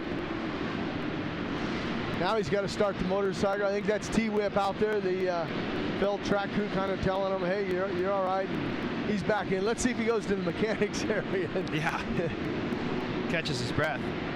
I'm still thinking, I don't know. I think when we're seeing some things that are going to emerge here in these next 250A and 450A practices, after the finish line where that sharp tabletop is, it's getting wore down in the middle, and oh no, somebody's down again in the big rhythm. So. Well, another yellow flag's there you're going to see, and he's open okay. It's just more frustrating to see him looking down at his stuff. Double single right there, but here's the thing about it. I got that 59.9 from Vicky Golden, so we see Winkler, he's sitting in 12th with a 59.8, then we see the other guys below that with a 101, so she's clearly faster than those guys at this point, so we'll see. Herlin, Daniel Herlin there with the 101.0, so Taylor behind him and Lorenz. We see that's 393 pushing off. That was Hairline, he had a pretty good crash there. Took a trip to Indonesia there in the rhythm section. But he's back up. He's going to get going in the qualifying session here, and we proceed. The show goes on. Well, that's it. This is their finals. We're looking at AJ Catanzaro there. He's the fastest in this qualifying session. Looks really good. Got a good style out there. Kind of a tall, lanky guy, but good technique, good style. Should be a main event guy tonight. Killing it through the whoops right there. Good job. Oh. That's a pretty good sizable triple. Here's the sand section. 2 lines, very inside and then a far outside, so that's good to see. Which that'll change after this. The Feld track crew, after the qualifying and sessions here, they'll get out there and gather up all that sand, make it deeper, all the ruts will be gone. That's why you always talk about, you know, the first heat race, yeah, they're putting in the lines, you know, in that 250 class, and always the fastest guy always gets that second heat race because some of the lines and the track come in a little bit more. Agreed. Trying to get a number there. I believe that's number 337. That's Desiderio. He's a Cycle Trader Rock River Yamaha racer there. Desiderio is a rookie. Not getting through the whoops particularly well that time. On the other hand, not very few are. Those things are getting chewed up, big ruts. Well, and they're you know, you got to remember this one's kind of winding down, about 1:28 left now. So, you know, they might be getting a little bit fatigued out there. They've been out there for the first free practice, the first time practice, and this is the second one. So, and the track's deteriorating a lot. I mean, the whoops, like we talked about. But I think the Feld track crew will get out there and they'll jump right on that the first thing right away. I think that they know that the whoops needs to have some attention to it. And it'll be nice for those heat races. Another rider going down in the sand there. Can't see that number, but kind of 795, that's Leninger. Lost that front end there, but that was an easy one for him. If you're gonna go down anywhere, go down in the sand. Soft. Yeah, but you get it in your gloves, you get your throttle housing all jacked up. That's all right. I'd rather at least go it down doesn't in the hurt. sand, yeah. Right. Yeah. That's why, you know, my vet track I ride at Bithlow. It's not a vet track, but I ride there because of the sand, because I still fall down a little bit sometimes. You're right, Jim. Falling down the sand makes things a little bit easier. Man, the whoops though, tough. That was a good line that rider had there. I'm trying to zoom in my eyes and see what he had there, but that wasn't a bad way to get through those whoops right now. Not at all. Interesting trip through the rhythm section there. See, he triples, and then you got to get all the way over that. I don't know if we're going to call it a quad or what, but I call it a quad. You know, you triple on top of the tabletop, and then you quad to jump the single tabletop. You know, it's a quad. Well, it's going to be close. I mean, I'm looking at 1, 2, 3, 4, 5, 6 guys that are under Vicky's time, and she was 6th fastest, so she might get that 40th and final spot. We'll have to see after the A250 practice, or the 250 last A time practice, and when they stack them all together, well, there's another guy that, well, now see the times are falling because the guys are knowing that, hey, we got 28 seconds Time's left. running out. Right. Yeah, so now you're seeing the time start to come down as we look at it. There's only 1, 2, 3, 4 guys now. So that might have, those couple guys there might have just bumped her out. We'll have to wait and see. It's going to be close. It is going to be close. So we will update you here before the show's over. But that'll put fire underneath her for next week in Detroit, knowing that if you just missed it by 1 or 2 seconds, right? Yeah, and not, you know, like tenths or something, that'll motivate her to train her butt off this week and get ready for Detroit. The only thing that I can see that if I was, I'm going to go over and talk to her, just you got to improve a little faster. Yeah. You can't wait till that final. You got to be more aggressive learning the track. Yep. Must be more aggressive learning the track, right? There's that checkered flag from Duke Finch, longtime AMA referee. Sonny Finch, his wife, runs all the riders and checks in. I know that she's been around a long time, but we'll see if that'll do it. You know, that might do it. We'll have to see.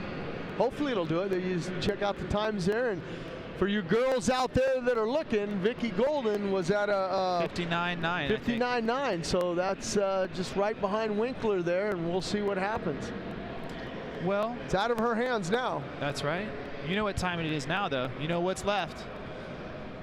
The A boys. That's it. Oh, big crash. That was another get off. I don't think, Andy, that, you know, we've been doing this. This is round 11. I don't think I've seen as many people having a hard time with this track. And we looked at it yesterday and we walked around and it wasn't ruddy. It was all nice and smooth. And I'm thinking, wow, yeah, it doesn't look too technical. The technical thing is going to be the ruts and how this track develops as the racing goes on. And we're seeing as the qualifying's going on that it's getting rougher. The ruts are getting bad. And the big boys are coming out there. I'm excited to see who's going to be the fastest qualifiers here. You know, Marvin Musquin's on a roll. Bogle and Martin have to go out there and make a statement.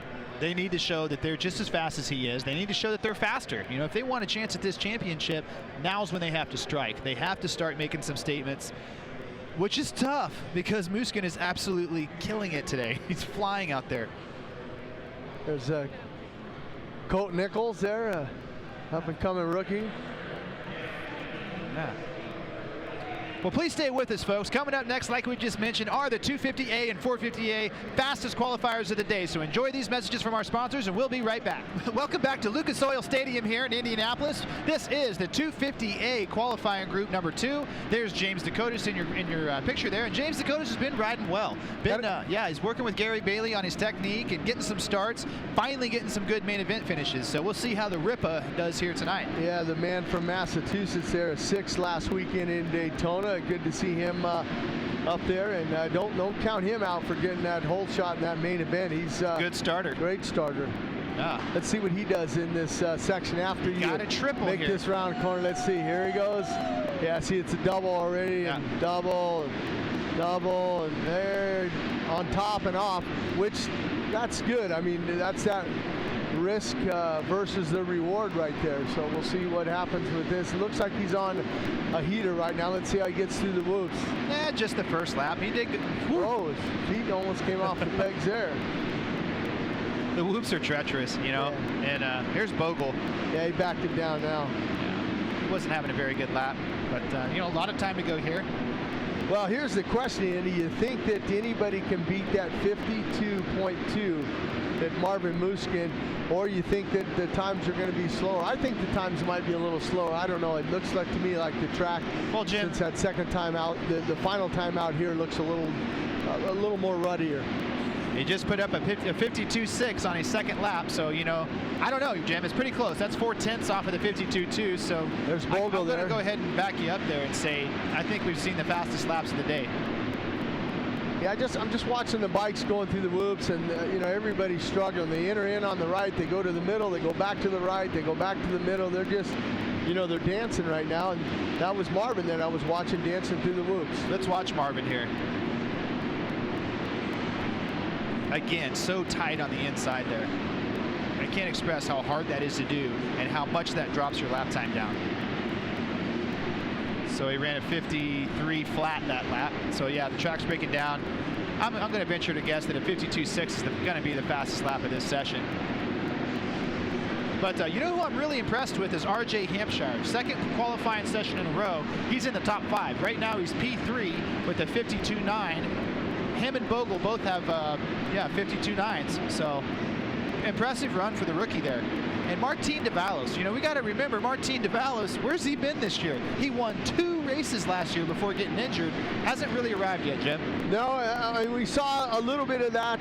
You know, he led about 8 or 9 laps there in Atlanta when we were there on the 21st of February. Finished up 4th in that main event. That's the best finish he's had this year, is that 4th. And I thought for sure that after that, you know, you get a chance to run up front. You know, you have a good practice, but unfortunately after that he didn't have a good Atlanta, and his Daytona, it was okay last week. I mean, I'm sure he would have liked to finish better than a 10th at Daytona. Absolutely, yeah. There's more in the tank with Martin Davalos. He has, you know, he's been racing the 250 class for almost 10 years, I think 8 seasons actually, but he can get the job done. He has speed to win these things. So as we watch Marvin Musquin here, he's just kind of putting some laps in. Well, and I remember last year here, Martin, you know, he was leading this thing and had a problem with one of the ruts. You know, crashed out and handed the win over to his teammate there, Adam Cianciarulo. Yeah, he sure did. Here's Bogle. Bogle's second fastest so far. Jeremy Martin struggling here today so far. Hasn't had a very good lap in either qualifying session. He's a shorter guy, Jeremy Martin is. Never really been a guy that you say, okay, he's a whoop specialist. I wouldn't go so far to call him as, you know, a whoop specialist. So Martin struggling in the whoops. Again, Martin's a gamer. Maybe he'll pick it up for the night show. Well, about the only whoops I've seen him really go through is Millville, Minnesota, where the whoop monster hangs out. But those are a little bit different whoops than here in Supercross. But, you know, talk about Indy last year. You know, Adam Cianciarillo, the rookie sensation, wins here last year. The year before that, it was Marvin Muskin, Blake Wharton in 2012, 2011, Ryan Sipes. But this is something that I'm going to throw at you. 5 first-time winners here, and I'm going to throw a number out back in 2000. You know who won back in 2000? I wouldn't have guessed that. I'm looking at your notes and I'm cheating. Michael Brandis got his first and I believe his only win in that 250 class here in 2000. Reed backed it up in 02. Josh Hansen got his first win here in 04. Millsaps got his first in 05. And then it went a little bit of a distance until 2011 where we saw Ryan Sipes get his first. But like he said, it's the last 3 races, the same guys on the podium. I'm talking about Muskin and Martin and Bogle. That's 1, 2, 3 in the points, and they've been the last 3 guys. So, I mean, if you're a bet man, you got to kind of go with one of those guys right now. But other riders that have, you know, won here, Millsaps actually went back-to-back. He won it in 06 also, you know, so he went back-to-back. So he's got Dungey's won it here before in 07, Canard in 08. So, you know, we'll see what happens. You know, who of the guys that haven't won yet, Jim, who do you think has the best chance to come out and Savachi probably. Yeah, I mean, you know, you're looking at, and he's right there at the top at a 52.2 for Joey Savachi. And if I'm looking here right, a 52.2 for Marvin Muskin the first time out. But I don't know what the other numbers were because Savachi just had a 52.267. So it's a 267 for Savachi. So we'll see if that is the fastest, but a great ride for him. And like you said, Savachi, he was second fastest with a 53.1. So with that being said, we've had 5 first-time winners here in that 250. Maybe it's going to be 6 here. Who's next? We don't know, but it could be Savachi. Looks good. Wow, now we're talking. Bogle steps it up now. Remember that statement I was telling you about? Yeah, they're still going. They still got a lot of time, too. They still got there is 3 minutes to go. 250 now. With about 3 minutes to go, we've seen some serious juggling here, and Justin Bogle drops the fastest lap time of the day, period, right? Yep. 52.1. Bogle on fire. You know, he's going to be a player tonight, obviously. So your top 5, Bogle, Savachi, Muskin, Martin, and RJ Hampshire. I'm impressed. Let's see if Muskin can dig deep here with the time running out. Just about 2 minutes and 20 seconds to go, so it's going to be, you know, like I said, the mental game. There he goes. There, yeah, 51.8 by Muskin, right back to the top. 51.8. That just, I mean, I'm not even racing, and I'm deflated for Bogle. You know what I mean? Bogle had to be feeling good. You know, he goes across the finish line and looks up at the pylon, and bam, he's at the top. And then he only has to enjoy that for what, a minute? Yeah, not even that. I mean, it's a minute 56 left, and now if you're Bogle, hey, let's go pull the trigger. Oh, Vince Freeze. Big crash. Freezy. Yeah. Get the bike off of him. They got the bike off him. Vince Freeze, pretty hard to get off. Let's hope he's okay. That was a big crash. He's sitting upright, so that's a good thing to see. Moving around, taking his helmet off, but that was one heck of a digger right there. Oh, man. Hate seeing guys in pain like that, so no good at all. There we go. There is Marvin Muskin. Yeah, we'll keep our thoughts and prayers with Vince Freezy there. He's it's one of those things. He's tough as nails. He's fine. He just took a shot. Yeah, so. Marvin's on another heater, it looks like. Let's see here. Triple. There's 1, triple, 2, 3, 4. And land on the downside. Ooh, a little bit short almost there. So that's the thing right there with that risk and reward that we always talk about. Yeah. I don't know. Maybe in the heat race you can pull it, but here's the thing. You got a 15-lap main event as we're watching Marvin through the whoops. Starting to jump in the whoops, like you said, Jim. The thing about it is maybe earlier in the race, and if he gets a big enough gap, like a 5-second lead or whatever, I definitely wouldn't be doing that. I would definitely land on the step on and step off of that thing. 51.8. Wow. Yeah, there he goes. Yeah, there's Vince. He's tough. He'll be fine. I've seen that. I've seen him. We've seen him earlier in Arlington get landed on and off of a triple. And hate those crashes. It's one of those crashes. We have our headset on here on Race Day Live, and you literally hear the crowd behind you gasp. You know something bad just happened. You look up and see the camera guy catching the end of the crash. But we'll hope he's going to be okay tonight. Have a shot to get in that main event and do some racing. He's going to have to race this guy, though. Number 25, Red Bull KTM's Marvin Musquin, our current point leader. I'm trying to think about what the damage this guy can do in the 450 class. He's going to be there next year, I believe. I don't think he'll stay down and ride the 250 class, even if he wins a championship this year. I think Marvin's going to be one of the next guys, you know, the next future big names in our sport. Lots of talent, lots of charisma, big smiles, you know, gets along with everybody, great interviews. It's cool to see. It's going to be a good show tonight. You know, 51.5. 51.5. He's just getting faster, Jim. Yeah, I mean, I'm going to run out of ink. I know. I jot down the time and I think, well, that's it. You know, 51.8 is going to do it, but now it's a 51.5 for him. So, wrap it up. How do you bet against that? You don't. That's it. Checker flag's out. 250A qualifying number 2. Marvin Musquin is your fastest qualifier. He's going to be down here to talk to Ashley Phillips here shortly. Musquin, Bogle, Savacci, Martin, and Hampshire are your top 5. I know Kurt Binke's picking him to win, and Martin second and Bogle third. So we'll see what happens tonight in that main. Yeah, it's going to be good. It'll be interesting to see what Marvin had to say about those laps, because he was just shredding it out there, just crushing it. There's Ashley. I think she's waiting for Marvin, but she's going to talk to Bogle instead, so that's going to be cool. Now let's hear what Bogle has to say, because he put in a good lap of his own. 25 points for a win, so let's go down to Ashley. Well, Irv, you talk about consistency, and that's exactly what Justin Bogle does. This #1 Geico Honda rider sets an extremely fast lap time in qualifying. Justin, how important is it to be consistent on this track? Consistency is going to be key for sure. Without sounding cliche, the track is extremely difficult tonight. It's going to get really rutted and it's pretty sticky. So a lot of these rhythms are pretty tough, and it's going to be the main thing is get a good start and try to minimize the mistakes as much as you can. But it makes you feel right at home, right? This is the kind of dirt that Justin Bogle loves. Yeah, I love it. I love it here. I felt like I rode good here last year. Kind of the first race that turned it around for me last season. So I'm feeling good. I feel at home. You know, I'm from Oklahoma, Midwest kid. So this feels normal to me. It's good. Justin, you've been on the podium 2 seconds and 2/3. What's it going to take to get that first place?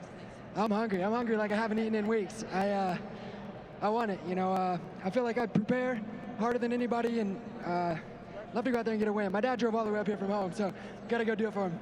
All right, and how about this track? It's changing each and every lap, and are you noticing any differences from the first round of qualifying to this one? Yeah, for sure. The track is, like I said, it's going to break down. Luckily, my Geico Honda is a rocket ship. Hopefully, get me off to a good start tonight. Factory connection, working with those guys, getting my suspension dialed in perfect. I feel really good through the whoops. I think that's going to be a make or break tonight, so I'm looking forward to it. We're looking forward to it as well. One more time for this #1 machine, Geico Honda rider Justin Bogle, setting some extremely fast lap times here in Indianapolis. Remember, he did get 3rd place last year, and he said he's hungry like he hasn't ate in weeks, Irv. I'll tell you, he's so consistent. He's a podium rider without a question. As you said, 3rd place last year. He was only beaten by Martin Dapp.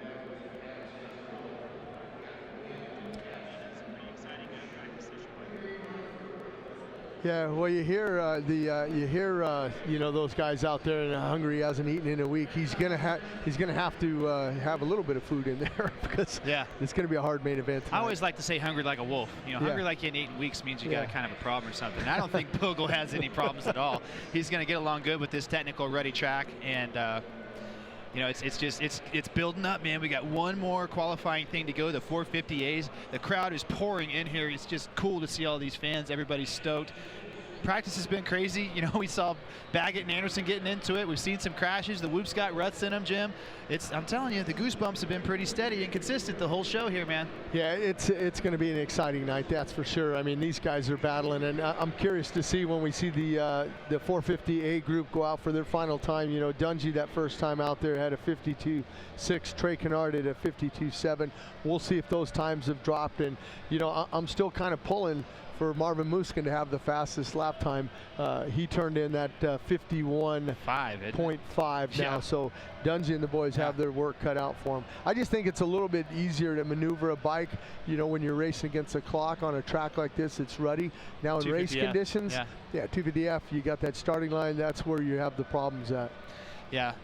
All that horsepower from the 450s with all the ruts, you know, and all the different lines out there are probably pretty tough. So, you know, lap times don't mean anything. It doesn't mean that, well, maybe it will. If he, imagine if he started in the 450 class. You think he could beat him? I don't think so. Not coming off the line. No, I think the 450, the start you're going to lose too much on. I mean, he might be mid-pack, you know, about that. So we'll see what happens. That's right. We're going to see what happens, and we're going to see what happens in the 450A fastest qualifier coming up. Got a word from our sponsors, so stay tuned. We'll be right back. And folks, AMSOIL is the official oil of Loretta Lynn's, AMSOIL Arena Cross, and Monster Energy Supercross. It's not only the official oil, AMSOIL products have been tested in the most extreme conditions at the track and on the trail to ensure they are formulated for superior dirt bike performance. Get out front performance, get AMSOIL. And motocross fans, if you're looking for class-leading 450 power with 250 style handling, check out the incredibly quick and nimble Yamaha YZ450F at YamahaMotorsports.com or your local Yamaha dealer. We are back here at Lucas Oil Stadium in Indianapolis, round 11 already. It's been a heck of a show so far. We had some great guests, and the action on the track is what's really been phenomenal. We got Blake Baggett cleaning out Jason Anderson. We're going to follow that drama all the way to the end of this bad boy. But in the 250 class, you can throw a blanket over him. Savatgy went up there and threw out a lap, and then Bogle threw out a lap, and then Marvin Muskin just kind of crushed the hopes and dreams of young boys. Yeah, I think that the guys waiting in the wings, that 450A group, they're getting an opportunity to get a good track. The Feld track crews out there kind of doing some work on the track because of the ruts that are developing, and you know they want to make it safe for these guys out there because you know they're out there you know trying to lay down some fast lap times, but you know, talk about that behind the dreams. I mean, that's going to be a pretty cool segment there. Cole Seeley's going to be in on it. Trey, the NASCAR guys that were in Atlanta, a lot of those guys are in it. You know, they're big Supercross fans. And, you know, tonight's broadcast, Fox Sports 2 again. So that'll be good Fox to Sports see. Fox Sports 2. That's right. You got to remember the 2. Everything's live, but tonight's Fox Sports 2. But you know more to that Behind the Dream, Monster Energy Supercross Behind the Dream, Jim. Trey's story, I'm not sure how much he opened up. It's going to be really interesting to watch that show and see because there's so much more to Trey that people don't know about. Losing his father, you know, breaking his femurs, you know, breaking his neck. You know, he's back and winning. And it's just amazing, you know, human element story where you never give up, and Trey Canard is an inspiration. It gives me goosebumps thinking about what the guy's been through, and he's still coming. Yeah, I mean, you know, that Dodger Stadium Supercross when he got landed on by Ryan Morris there and stuff. Horrible. You know, I went down and saw him, you know, in the hospital and things like that. And, you know, my wife's a nurse, so, you know, she knows a lot of doctors and they work there at that hospital. So, you know, he was in good hands. But, I mean, at one point, you know, he thought seriously contemplating hanging up the boots, you know. But, you know, he's really religious. And he said, you know what, the man upstairs put me on this earth to race a motorcycle. And, you know, I'm going to do it. And, you know, he didn't want to, you know, cut him short, you know, like, you know, I got to go back out there and try again. So, you know, hopefully they got in depth with him and he got married now and things like that. Is now we're getting a chance. And, you know, what they're doing is they're packing in those corners when you come out of the corner, and the approach we showed it earlier on earlier on the broadcast, the ruts that were developing. There was 14 ruts, and they just want to make it nice and smooth for the guys and safe. That's I mean, a lot of people watch this probably, oh, well, this is unfair that, you know, they get this is kind of, you know, a safety thing for not only A, but the B and the C groups and everybody, that we got to take a little time out to do a little track maintenance. Yeah, we can't. We got to be careful using the word safe because we're racing Supercross here in dirt bikes. Nothing's safe on a dirt bike. Well, I hear them now. They're firing up now. We have to have a little bit of self-preservation efforts here to keep the track as safe as it can possibly be. But you hear that sound? That's the 458 boys getting ready to come out here. Who's going to see who's the fastest qualifier? Marvin Muskin put down a 51.5. I don't think they're going to touch that. But that man right there in your picture, number 41, Trey Canard, was the fastest lap time out. I think he's going to be the guy to do it again. Well, look at my man 314, Alex Ray, getting out there too. He wants to get into it because, you know, we only have 42 riders here, so we don't have a C group in that 450. He's getting an opportunity, him and Adam Intignap, to get out there and ride with this A group, which I think is an absolutely you know, you can't buy this type of an opportunity. You have to earn it, and he's earned it. Oh, he's got speed. He deserves to be out there. Look, he's right there. Look at that. Yeah. Little high, over jumped out and slapped his face down low. Come on, keep up with those guys. Keep up. Come on. We got to be careful the rest of the show, Jim. Every time we pump somebody up, they go out there and have a little bit of trouble. But Alex Ray's fast. You know, another guy that's fast that just went by was Chad Reed. So this is going to be exciting. This is the fastest guys we're going to see all day long, all show long. So let's see who's going to be the quickest qualifier here in the 450A group. You know, I take it back. Dungey was the fastest last time out, correct? Yep, with the 52.6. Trey was just right there with a 52.7, and then right behind those guys with a 51. Wait a minute, I'm sorry, I messed up. I have my notes because Eli Tomac, remember on that last lap, he had the fastest time. Correct. With a 51.9, and I'm going to look at Marvin Muskin. His fast time was a 51.5, so Muskin still has the fastest, but it was Tomac. Then it was followed by Dungey in that second spot with a 52.6, and then third, a 52.7 for Trey Canard. He snuck that in there because Eli was at a 53.4, and I wrote him down on that last lap. I always do it. I write the guy down, and on that last lap, they always... Right at the very end. Yeah, they always nip it in there and change it. Does that happen a lot in NASCAR?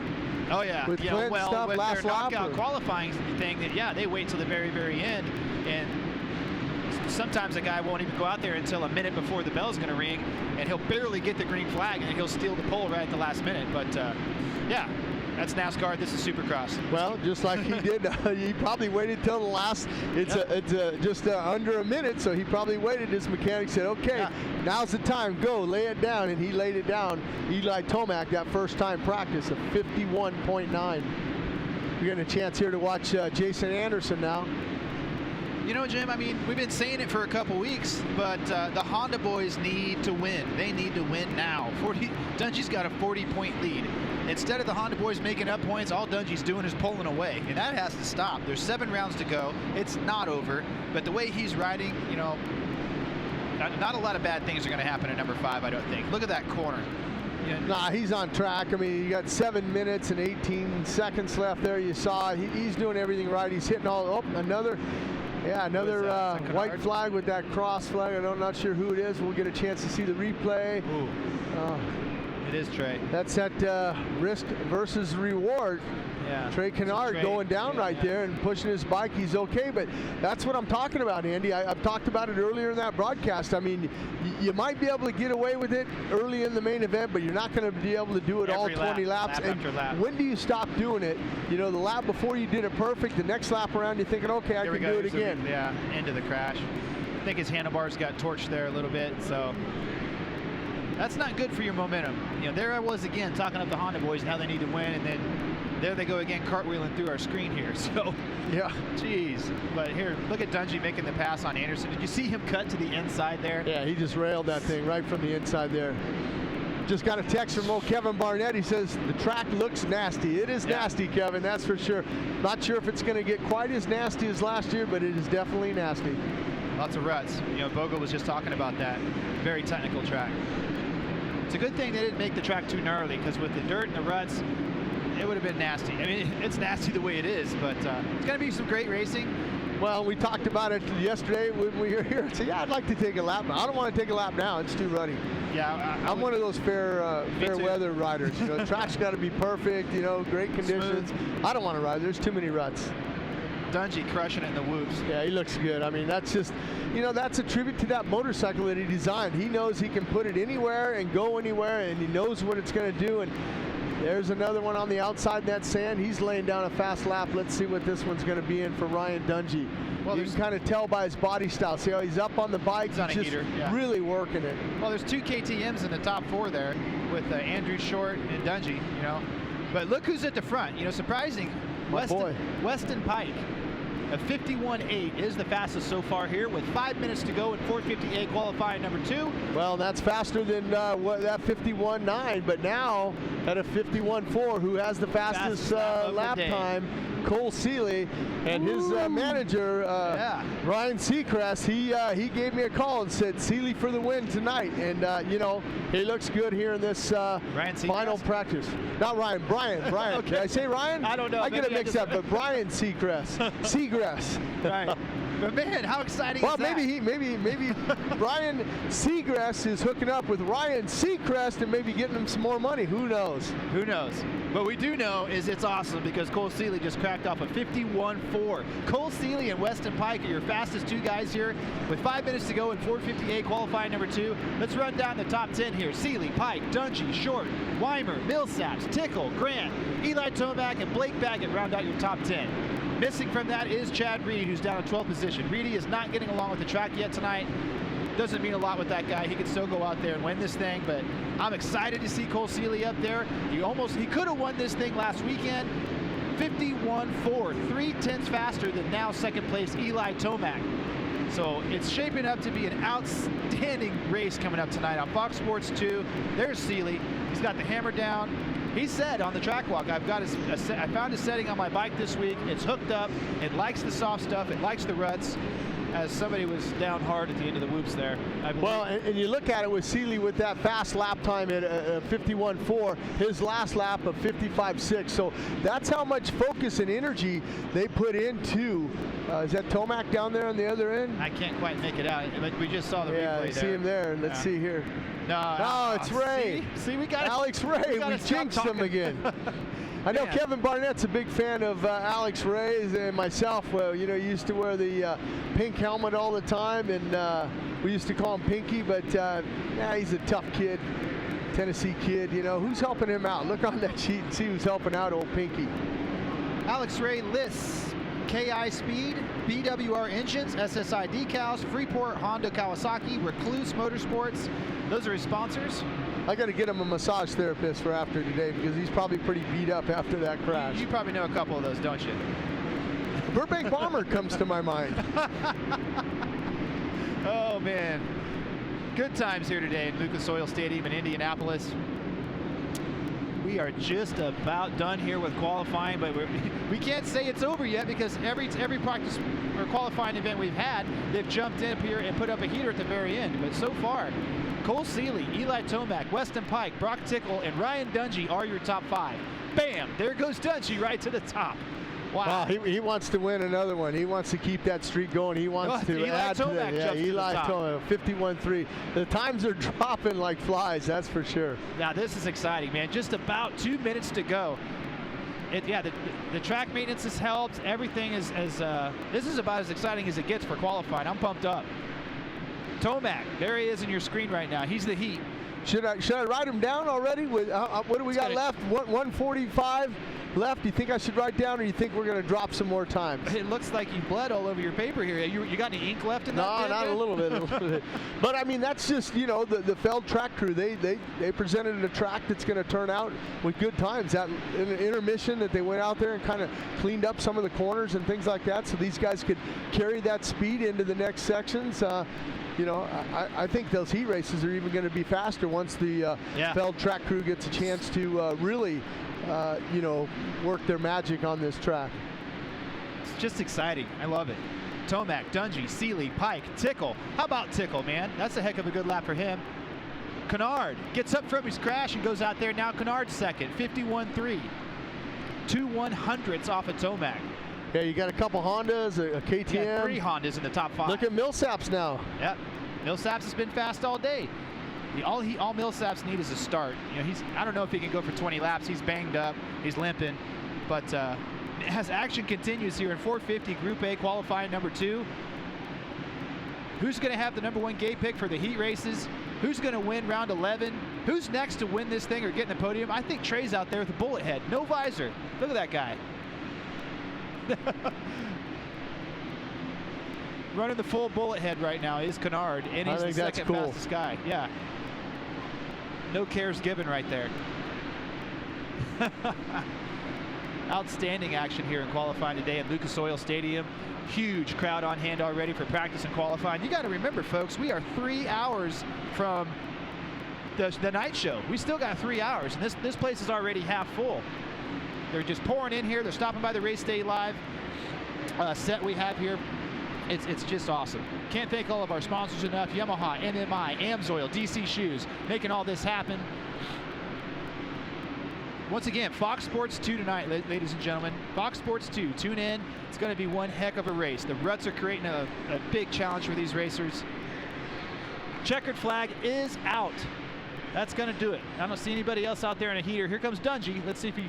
All right, I'm going to put that one down here. Tomac's got the fastest with that 51.3.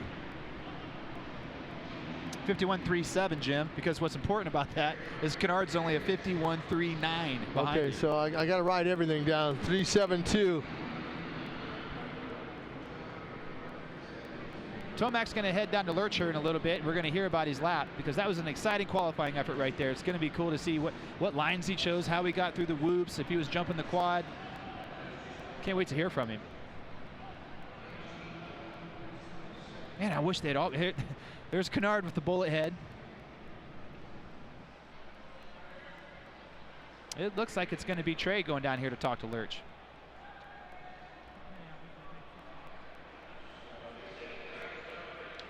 We're going to be talking to Trey in a couple of moments. Well, ladies and gentlemen, how about the 41 Factory Honda HRC machine of Trey Canard? Trey, it looked like a hard crash. You got up, broken visor, and still got within 1900ths of a second of taking the top position. Yeah, no, it definitely hurt. You know, it wasn't much fun, but my bike was tweaked and visor was off, but I just needed to get out there and try to get a good gate pick. So, you know, I felt good. The team's been doing so good, and man, I just want to do good for them and give you guys a good show. You know, let's talk about it. We only saw a brief aftermath of the crash there. This rhythm section, it can be deceiving for guys. Looks like they're coming up a little bit short, giving it the gas and trying to make it, and some guys coming up a little short. Yeah, no, I just got cross-rutted and landed on a hay bale just enough, and it just took my bike away, and I went flying. But grateful to be okay. Got to, you know, thank the Lord for that, and just keep moving forward. You know, great championship run for you, too. A couple wins under the belt. Indianapolis, a little different soil than we've seen, especially last week and throughout the entire championship season. Yeah, no, last week was tough, you know, with getting a bad start and, you know, had to fight my way back. But hopefully we can get a good start tonight and have a good night. Ladies and gentlemen, let's give it up for the 41, the Factory Honda rider of Trey Canard. I tell you what, you got to love it, Jim. He's going to be Thanks a lot, Lurch. The Monster Energy Supercross Behind the Dream story with Trey. That just shows you what kind of guy that guy is. Goes out there and eats it huge, blows his visor off, bends his handlebars, goes back into the mechanics area and says, hey, fix this thing. I'm going to go out there and set the fastest time. Comes up just a couple hundred short of his teammate. Yeah, just, I mean, you know, Eli Tomac, a 51.372. Trey Canard, a 51.391. I mean, we're in for a great main event. It's going to be awesome, you know, and the guy that's in charge of both of those Honda guys, Dan Bentley, you know, and Canard in particular there, you were able to catch up with him in Atlanta and have a good interview. So let's check that out real quick, but stay with us because we're going to have our picks coming up. We're going to wrap up this show. Stay tuned.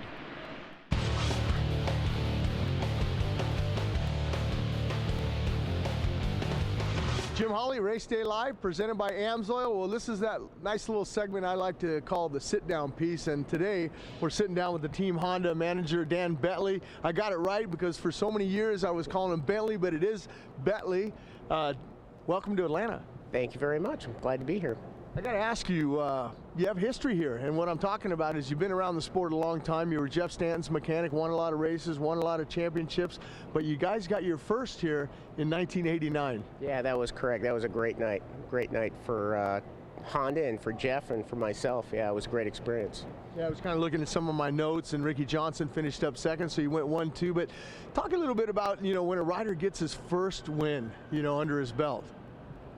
It was huge because I think he understood he belonged, and he, I mean, our first win, I mean, it just, everything started on a roll after that. Unfortunately, Ricky was hurt at the next race, which was our first national of the year, but Jeff ended up stepping up and taking over Ricky's role and ended up winning both championships that year. So it was a great year for us, and it was great for the team. You talk about stepping up and taking over. The man behind me, number 41, Trey Canard, he's stepped up this year huge. I mean, I know Honda's got 3 wins already this year. Trey's got 2 of those. You got a lot of backing this year from HRC. Yeah, I think, in general, the team is just tired of losing. And we have a lot more support from the Japan side, from engineering support. The team as a whole is working really well together. Everybody stepped up, including the support now with HRC. It's just a lot better environment. And right now, it's kind of a work in progress. I think everybody sees that we're stepping up. Everybody sees the improved results.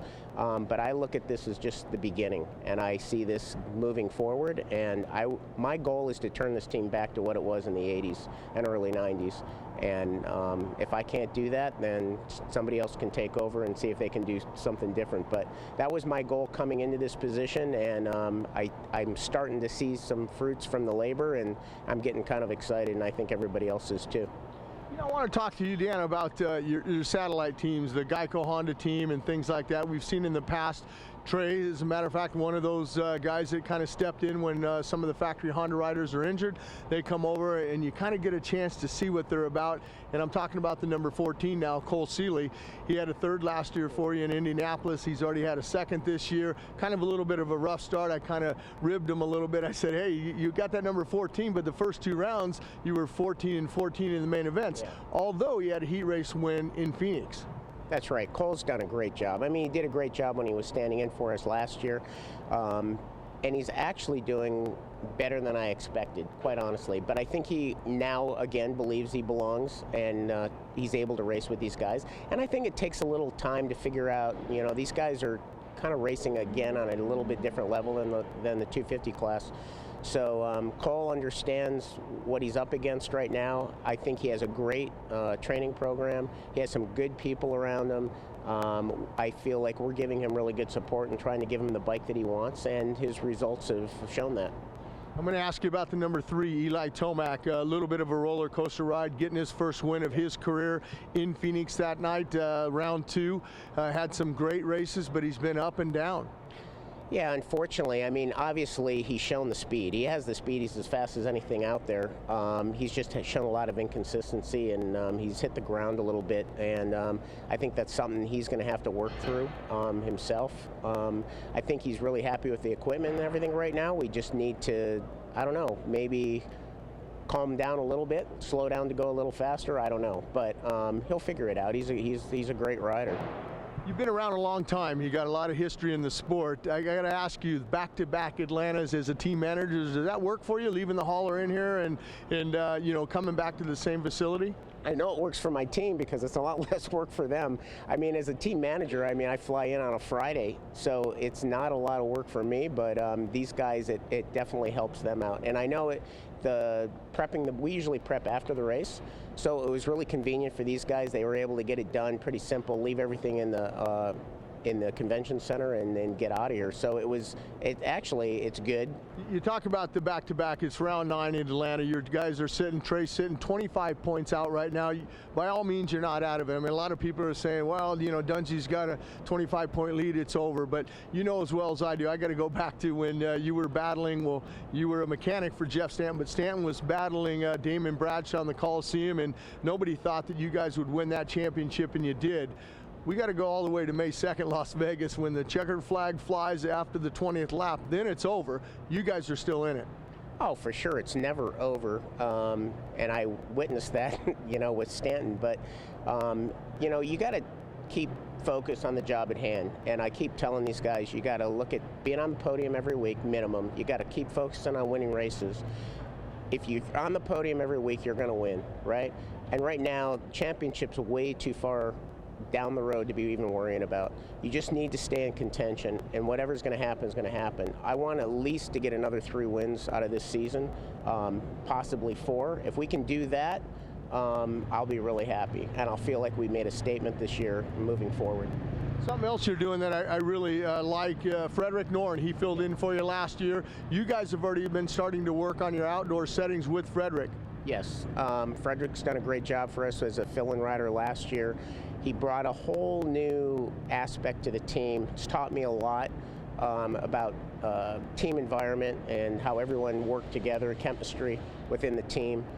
He's done a great job moving forward. He's now switched over to MX and he actually has done some testing already for us, and mostly kind of endurance stuff at this point.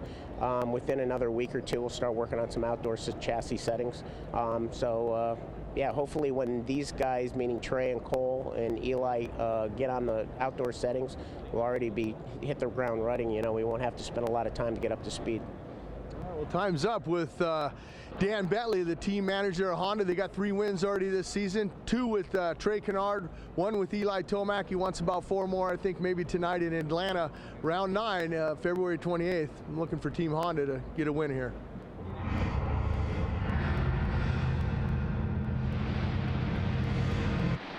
Hey, and welcome back to the show here at Lucas Oil Stadium in Indianapolis, Indiana. Jim, it's been an outstanding show. We want to thank all of our guests for coming on. I want to thank all of our sponsors, MMI, Yamaha, AMSOIL, DC Shoes. You know, we couldn't do it without them. Having a great time here today, and here comes up to our part of the show. Don't forget about our guests. How can you forget about the 7'4"? I said thanks to our guests. I haven't gone into detail. Oh, okay. I just wanted to make sure. I mean, because I was looking up and I kind of saw him walking over there. I'm thinking maybe he's going to get on us if we don't mention his name again. You think I'm going to forget about Jenny Taft? No. Not Jenny Taft. Oh no.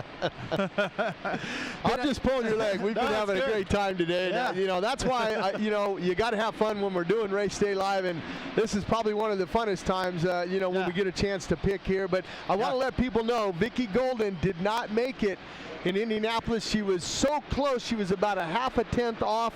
Qualified in 42nd, and they take 40. She was just off of it. So, you know, hey, next week in Detroit, maybe history will be made. Yeah. I mean, I mean that's great motivation. She's never been that close, and she's getting up there. So we'll see. And with that being said, let's go to our picks in the 250. It's your turn to go first this week. I'm going to go first. I kind of already wrote it down. You know, our buddy Kurt Binke, he always, texts in, and he's going with, Marvin Muskin and Martin in second, and Bogle in that third spot, and Kevin Barnett, used to host the show. He's going with those same picks, but I think I'm going to go with, I think Bogle's going to win. I think he's just got to, I like it. I think he's got to get a start, and he's just going to have to grit his teeth and get mean and he's ready, run hard laps. So I'm going to go with Bogle. Martin could win it, but I'm going to put him in third. He's not been qualifying in, but second I'm going to give to Muskin. So I'm going to go 1, 25, and 6. How about you? In the 250 class, I'm not going to bet against Marvin Muskin. I like where your head's at on Bogle winning. I'd love to see Bogle win, but Marvin is riding unbelievably well right now. His confidence is up. His starts are good. He's killing it. So Marvin Muskin, I think, is going to win this thing. I think Bogle's going to be close. Bogle's going to be right there. He's going to be my second place pick.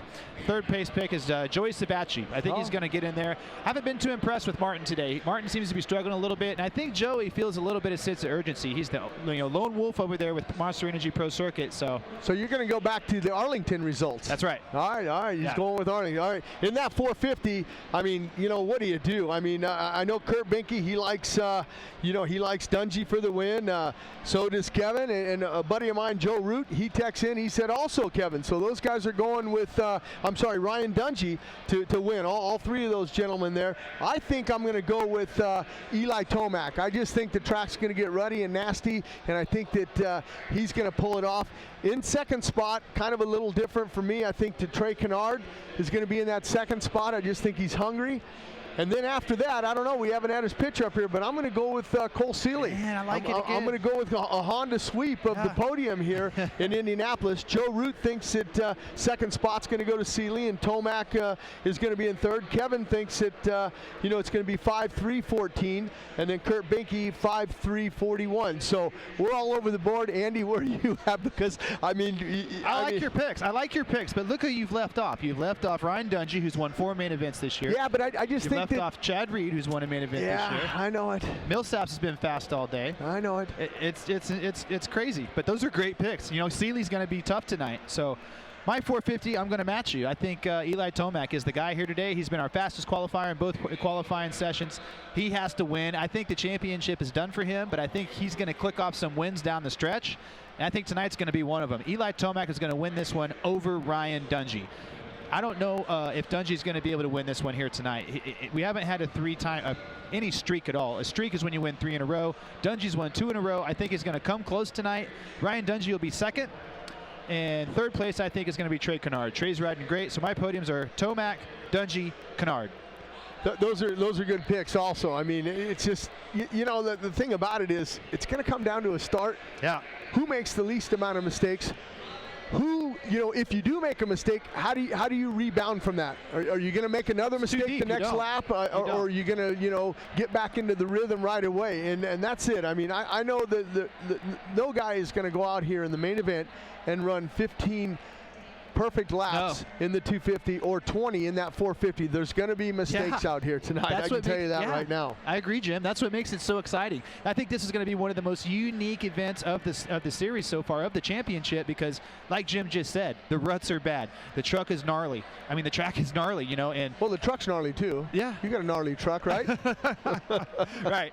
The track is gnarly, but what's going to happen tonight, you know, you're going to see some guys get the whole shot, and if they make mistakes, a guy that starts in 10th place, I think has a better chance. So the ruts are going to be a factor. I think, you know, with all the mistakes we're going to see, I think we have a shot of, you know, a guy like Tomac to start poorly and claw his way up through there. It's going to be a war of attrition. Well, and don't forget about, I picked him to be on the podium, but, you know, Cole Seeley, he could get that whole shot click, $1,500 from Supercross Live, and he could get his first of his career in that 450 here also. So, I mean, it's up in the air. Enjoy the show on Fox Sports 2. That's it. Yeah, Fox Sports 2. Tune in tomorrow for Behind the Dream. And we want to thank all of our guests for coming on the show today. Rick Smits, Mike LaRocco, Jenny Taft, Coy Gibbs. We hope you enjoyed the show. We're going to be back next weekend in Detroit. But tonight, round 11, Lucas Oil Stadium. It's going to be one heck of a race, man. So tune in. Fox Sports 2. Thank you for tuning in. We'll see you next week. Beautiful.